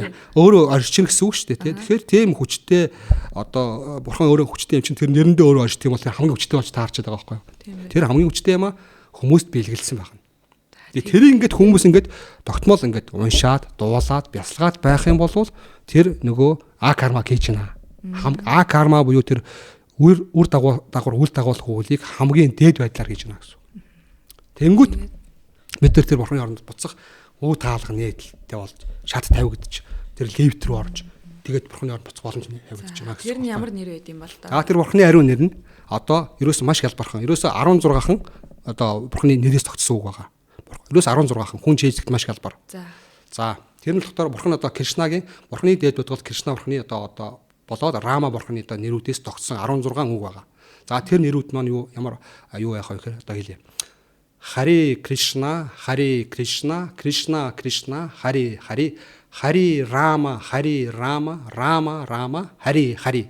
За энэ 16 нэрийг бид ингээд тогтмол уншаад, тогтмол бясалгаад, тогтмол дуулаад байх юм бол нөгөө а карма гэдэг үйлийг чинь хийж гэнэ гэсэн үг болох нь шүү дээ. Өөрөөр хэлбэл үл дагуулах үйлийг хийж гэнэ гэсэн үг. Тэгээд цаашдах юм бол бид нар бурхантай одоо холбоо тогтоож гэнэ гэсэн үг байна шүү дээ. Тэгээд бурхны орон буцах газраас гараад бурхны орон руу буцах нөгөө сансрын хүрдбүр гэж яриад байгаа. Тэр самсара чакра гэж яриад байгаа хөтөлхийн тойрогоос гараад нөгөө өндөгч хэлбэртэй нөгөө хэцүү үүлийн өөр орооцолтчихэд үүлийн өөр тэгээд зовлонгийн далай үүлийн өөр тэгээд жунагч яадаг тий. Цаг хугацаа дандаа цаг хугацаанд баригдчихэдэг тий. Энэ орон загаас бид нар гараад тэр бурхны гэсэн гэдэг юм руу буцах боломж нэгднэ гэсэн үг байна шүү дээ. За тэгэхээр энэ Хари Кришна энэ чинь ер нь бол тарин мантра гэсэн үг. Нэг нэр нь одоо ерөнхий нэр нь юу гэж нэрлэдэг вэ? Маха мантра гэдэг. Маха гэдэг нь утгаараа агуу гэсэн үг, их гэсэн үг тий. Тэгээ мантра гэдэг нь бол одоо ухаан боيو сэтгэл зүйг одоо элдв янзын төгшөөрөөс цэвэрлэх одоо арга гэсэн утгатай тийм юу байгаа байхгүй юу? Мантра гэдэг маань. Тэгэхээр их мантра гэсэн үг. Агуу их мантра гэсэн үг байна шүү дээ тий. Тэгэхээр зүгээр энгийн мантра биш байна шүү дээ. Олон янзын мантра ведд олон янзын мантра байдаг байхгүй. Маш олон янзын мантра. Бодмынхам ч гэсэн мантра үздэй тий. Моны бодмынхам мантра. Тэгэхээр мантра болгон энэ үр дагаврыг авчрахгүй. Мантра болгон өөр өөрийн зорилготой. Одоо жишээ нь олон янзын мантранууд байдаг. Жишээ нь би одоо зурхаан дээр бол тэнгэрүүд сахиулсан тэнгэрүүдэд зориулсан одоо олон янзын мантранууд байдаг байхгүй юу? Тэр одоо мантрануудыг уншихаар яадаг вэ гэхээр тэр одоо төрөний хэлсэн одоо сугрын асуудал байлаа гэж бодъё. Эсвэл нарны асуудал байлаа гэж бодоход тэр асуудлууд зөөлрдөг. Мөн үү? Тэр асуудал зөөлрдөг байхгүй юу? Одоо жишээ нь гэр бүлийн амьдрал нөлөөтэй болчихгүй бол тэр сугрын тарныг уншаад яхаар яадаг вэ гэхээр тэр сугрын одоо хариуцсан тэнгэр маань баярлаад нөгөө кармагаа сулж өгдөг юм л дээ. Айгүй хүнд явуулаад байсан юм шүү дээ, тий. Сулаад заа чи жоохон тэгж одоо 100 одоо зовлон амсах байсан бол чи нэг 80 намсч байгаа, 90 намс, 70 намсч чааж байт юм уу. Хэдий ч нэ одоо зүтгэлтэй тэр тарныг уншна. Тэтэд ч нэ зовлон нэмгэрдэг байна шүү дээ. Тарин гэдэг чинь ер нь тийм очиртай. Тэгээд гэхдээ нөгөө сугрууд чинь, сугар чинь, нөгөө ангараг чинь, сар чинь, нар чинь энэ дотроо байж байгаа. Үнэн үү? Энэ дотор байгаа шүү. Тэр байгаа шүү гэдэг. Мантранууд энэ дотроо үйлчлэн штэ гэдэг агуулга хэлээд шүү дээ. Мантранууд бол энэ дотроо нөгөө сансар окторгын тэр орчлон дотроо үйлчлэнэ. Гэтэл нөгөө маха мантра гэдэг маань гадна талын яриад байгаа шүү. Энэ одоо тэр сугар санчир тэр одоо юу гэдэг юм ангараг эдрээс дээшээ юм ярьж байгаа шүү гэдгийг ойлгох хэрэгтэй байхгүй юу? Тийм болохоор хамгийн агуу. Тийм учраас маха гэдэг нэр өгöd агуу гэсэн нэр өгöd байна шүү дээ. Тэгэхээр ерөөсөө энэ таны саяын уншсан Харе Кришна гэдэг мантраг хүн уншаад л ямар ч уншиж болно. Тэр байтугай одоо нийгэмд харьяал гэдэг тэр байтугай одоо чандала гэдэг юм л да ведэд. Чандал буюу нохоомах итгэж гэж байгаа юм л да. Нохоомах итгэж хүн байсан ч юм уу. Тэр хүн энэ бурхны хариун дээр ингээд давтан уншаад байх юм бол тэр төгс төгөлдрийг бүр хамгийн дээд төгс төгөлдрийг хүрэх боломжтой. Тийм учраас гэдэг чинь нөгөө бурхан л өгсөн энэ сансрын хүртнээс гарахаа тэр нөгөө 3 4-ний 3 дээр очихыг л хэлээд байгаа шүү дээ. За тэгэхээр ерөөсөө л материалын ертөнц зовлонгийн далай гэдэг байгаа энэ өндөгшиг хэлбэртэй зүйлээс гараад төгсгөлгүй жаргал байдаг тэр газар очихыг хүсэж байгаа бол карма гэдэг юмыг үйлдэх хэрэгтэй юм байна. Тэр нь ямар үйл байдаг юм бэ гэхээр саяын хэлсэн бурхны хариу нэрийг Харе Кришна гэдэг мантра буюу тарныг унших, дуулж болно. За. Тэгээд бяцлах тийм. Ерөөсөө бидний энэ зүйлийг хийгээд авах юм бол хүн сансрын хүрд өөхөх төрхийн дахин давтагдах гинжин хэлхэнээс ангижарч бурханлаг ертөнцид очих юм байна. Дахиж зовхоо болох юм байна. Цаг хугацаанд захирагтаа болох юм байна. Тэ дахин бие авч төрж үхээ болох юм байна. Ингэж ойлголоо зөв. За тэгээд энэ бурхны хариу нэрийг унших хоёр аргачлал байгаа. За нэг нь болохоор киртам бясалгал гэж байгаа. Киртам бясалгал гэдэг нь бол хамтаараа олоолаа нийлээд нэг юм хоёулаа гуруулаа дөрвүүлээ эсвэл маш олоолаа нийлээд дуулахыг аян дууруулж дуулахыг хэлж байгаа. Харе Кришнаг дуулдаг байхгүй. Та тэгвэл жишээгээр нэг за тэгээд нөгөөх нь болохоор жапа бясалгал гэж. Жапа гэдэг нь болохоор хувь ганцаарчилсан бясалгал. Зөвхөн хэн нэгэнтэй хамтрахгүйгээр зөвхөн ганцаараа бясалгал хийх жапа бясалгал гэнэ. Жапа гэдэг нь болохоор эрхэн дээр уншигддаг. Эрхэн дээр одоо уншигддаг тийм бясалгал байгаа. Тэгээд тэр бурхны хариу нэрийг эрхэн дээр ингэж одоо 108 тогтоо эрхэн дээр уншиж бясалгахыг жапа бясалгал. Жапа гэдэг нь болохоор тий. Жапа гэдэг нь маань өгчлөх юм бол жа гэдэг нь төрөлт гэсэн үг. Па гэдэг нь зогсоох гэсэн үг. Өөрөөр хэлбэл дахин давтагдаад байгаа тэр өөх төрхийн процессыг чинь жапа уншаад байх юм бол зогсооно гэсэн агуулгатай байна. За. Тэгэхээр ерөнхийдөө бид нар анхан шатнаасаа эхлээд бүр эцсийн зорилгын хүртэл тэгээд хүрэх аргын хүртэл ярьчлаа. Тэгээд үнэхээр сайхан ярилцдаг бол ойлгож сонсох юм бол авах юм маш их сайхан ярилцлага боллоо гэж би өөрөө дүгнэж байна. За танд маш их баярлалаа. Сайхан ярилцлага хийсэнд. За баярлалаа. Тэгээд одоо яригдаагүй сэдв маш их үлдлээ. Сонирхолтой сэдв маш их үлдлээ. Боломж байвал бас тантай дахиад ярилцлага хийнэ. Та бүхэн маань ч гэсэн одоо энэ талаар өшөө илүү дэлгэрэнгүй мэдхийг хүсчээвэл манай YouTube хаягтай холбогдоорой. За баярлалаа. Баяртай. Баярлалаа.